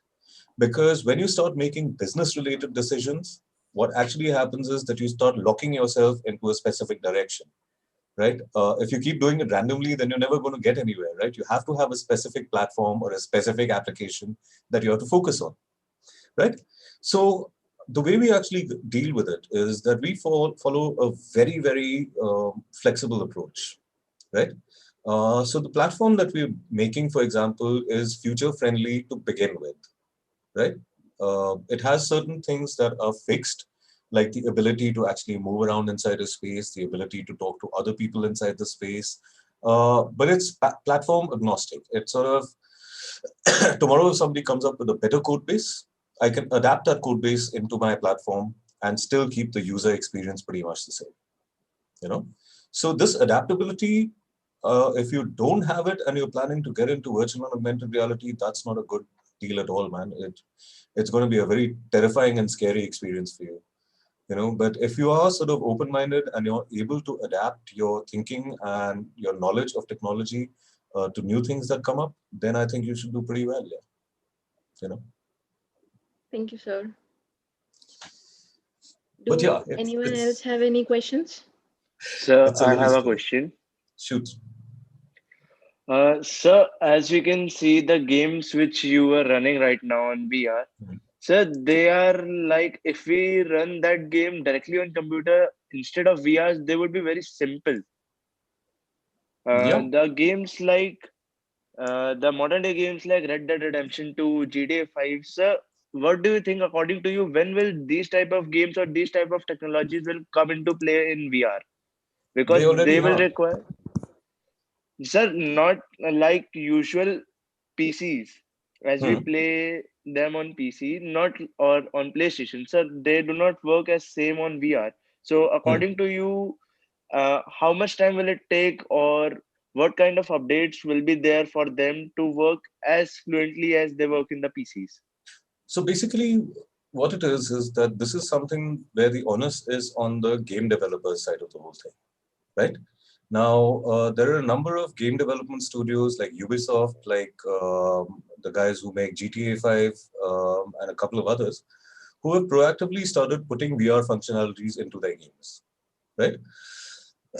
Now, something like a flight simulator, for example, right? Now, there's this thing that came out by Microsoft, and if you know Microsoft, they've been building flight simulators since the 1990s, if you know what I'm saying. Right? Today's Yes, the sir. Flight Simulator 2020, when it came out, man, what they have done is mind-boggling.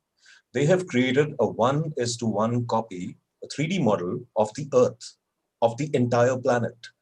Okay? Every runway, every geographical feature, every landmark, every city. Okay? Now, it also has a VR component, right? So if you want to get into VR, VR is just a way of looking at it, you know, of immersing Yes, sir. yourself in. So yes, like the current trend is that all the larger game development studios cannot afford to ignore virtual reality anymore. So they will have to port their games into it. So Skyrim, for example, has a virtual reality mod. Red Dead Redemption, I'm not sure. I've never No, see it doesn't. the issue is that I'm not a gamer, man. Like, unfortunately, you know, I would never define myself as a gamer. Like, you know, the general games and stuff like that tend to irritate me or get me curious as to what their UX is, and that's how I get interested in them. You know, the only sir. exception is flying games. Like, I can fly till the cows come home. No issues about that. You know, but I've seen people play collaborative games. You should check out something called Pavlov if you're familiar with that. So Yes, sir. Pavlov has a fantastic VR update here. You know, literally, you can take a gun, cock it with your right, reload it. Like it's a two-handed operation. You actually have to hold it with two hands for any Yes, sir. precision. So, as a matter of fact, Pavlov ports are what we're using for the Indian Army, man. So, you know, it's funny how that works out. Thank you, sir. Okay. Anybody Please. else? Yes, ma'am. Anybody else, guys? Should I ask? Ma'am, okay, no one, I think so. Okay. So, sir, I just wanted to ask that as all our students are UX enthusiasts and they are just beginning their career with the UX. So, what I have noticed in this generation that you also said that there is a lack of collaborative learning. So, as a UX faculty, I also started my career as UX educator this year only. So, what is your guidance to me and for students also? What is your suggestion how we should incorporate collaborative learning in like our classroom? See, the problem is that outside VR, I'm not very familiar with many real-time collaborative working solutions. It's a big bug that I have with pretty much everything. You know, the only real options you have is something like a Zoom conference where you have a whiteboard and stuff like that. But there are a couple of other platforms. You should try out something called Spatial, SPATIAL, you know, which I believe has a non-VR port also, you know. So there are a couple of these collaborative spaces which are coming out, which don't actually necessarily use virtual reality. We're also kind of experimenting with our new platform. I'll just put the Trikan.com. It's called Trikan, right? I put it in chat. So Trikan.com. Okay. Yeah, it was a joke. Yeah, it was originally like meant to be a retail platform. And we were saying कि हम दुकान बनाते हैं, but in 3 dimensions, so it becomes a trikan, you know. That's kind of how the name came about. That's awesome. Yeah, we guys like we do a lot Dukan of and then Trikan. How nice. Yeah. Do dukan, teen trikan. You know? So yeah, we keep like we have a lot of these funny sort of brand names happening as well. So for Trikan, what we're planning to do actually is that we're planning to actually put in a module. In any case, in this, we could actually had this entire conversation inside one of my spaces right now, because it's got that full video calling functionality and everything built in, right? Now, as long as you're able to get, say, 10 people or 20 people in a team into a 3-dimensional space, and you're able to give them some control of what happens inside the space, right? So maybe you could have a whiteboard application that one person writes, everybody else can see, right? Or you could have a sort of a little bit of a 3D modeling application where what I make in 3D, everybody else can see. I used to do this a lot. Can you imagine in 2007? Because there's this virtual world called Second Life. I don't know if any of you guys are familiar with it. You know, I know, you told me about it. Right? There is still not even a VR equivalent to that space, man. Can you imagine? Right? There is no real world equivalent to that space because Second Life is an avatar-based platform where I can go as a small little game representation of myself, so can you. And I can talk to you, I can communicate with you, I can build things in 3D in front of you, or feel like we can build things in 3D together. You know, we can go and explore places. I think the next Sundowner we should actually go and do a little exploration inside Second Life. We did that very, very well with the Pune Design Festival. I was very surprised actually. And it's actually pretty easy to use, man. You know, the only complaint, if any, that people have about it is that it's kind of slightly adult-centered in certain areas. And that might not be the best thing for students and stuff, but I don't know, man. Like, I remember myself as a student, and I was just like, yeah, well, I knew a lot more than most of the adults around me. So, you know, where do you stop there?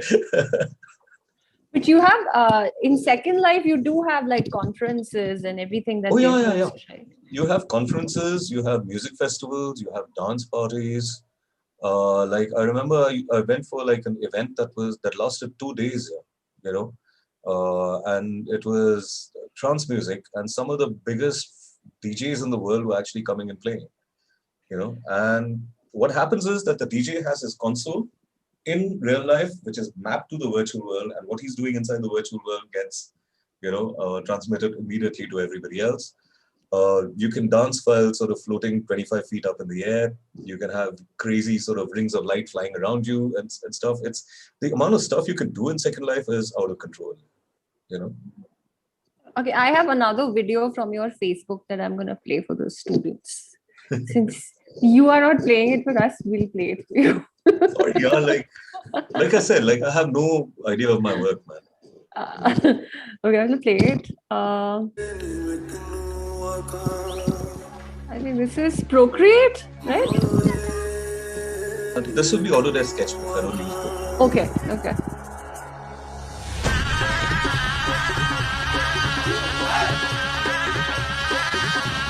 Kind of the wrong music choice, I think. What, Rahul? I said my music choice was a little wrong, I think.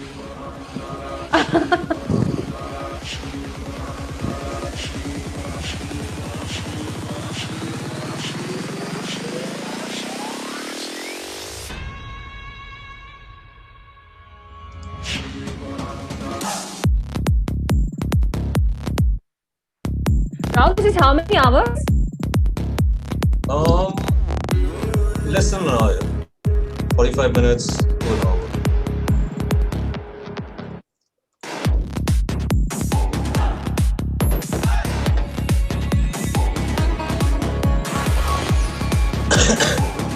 This, by my standards, is a rough sketch.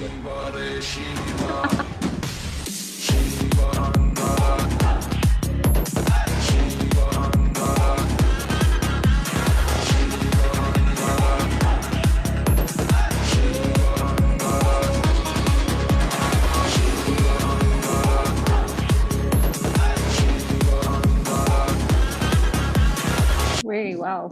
Very nice. Okay, so what I've also done is I've added a link to my YouTube videos in chat. There are like a few of them there. Okay.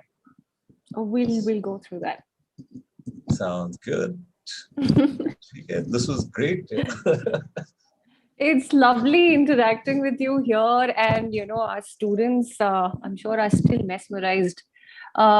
So Bhavna, do you want to conclude the session? Muskan, do you have any more questions or something? What are we doing? And we should take a picture before we go. Yes, I don't have any questions. Just I would really like to meet Rahul sir in person. Totally. Yeah, We let's are do going that. to call him once Corona is over and once things open up. We are going to call Rahul to campus, and we'd love to have him here in person and interact with you also. Yep, I would love that too. Thank you so much, sir. Your work was very inspiring and very inspired, actually. Thank you. Yes, sir. Yeah, we should collaboratively sketch something sometime, man. We That's the should shame do that we can't do that. So I'm Yes. gonna blackmail Nupur at some point, to get you all headsets once your college reopens. See. Yes. Great, actually. That'd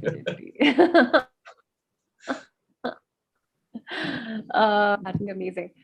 So let's have a picture together. Who's Yes. taking a picture? Yeah. Thank you so much, Guys. Rahul.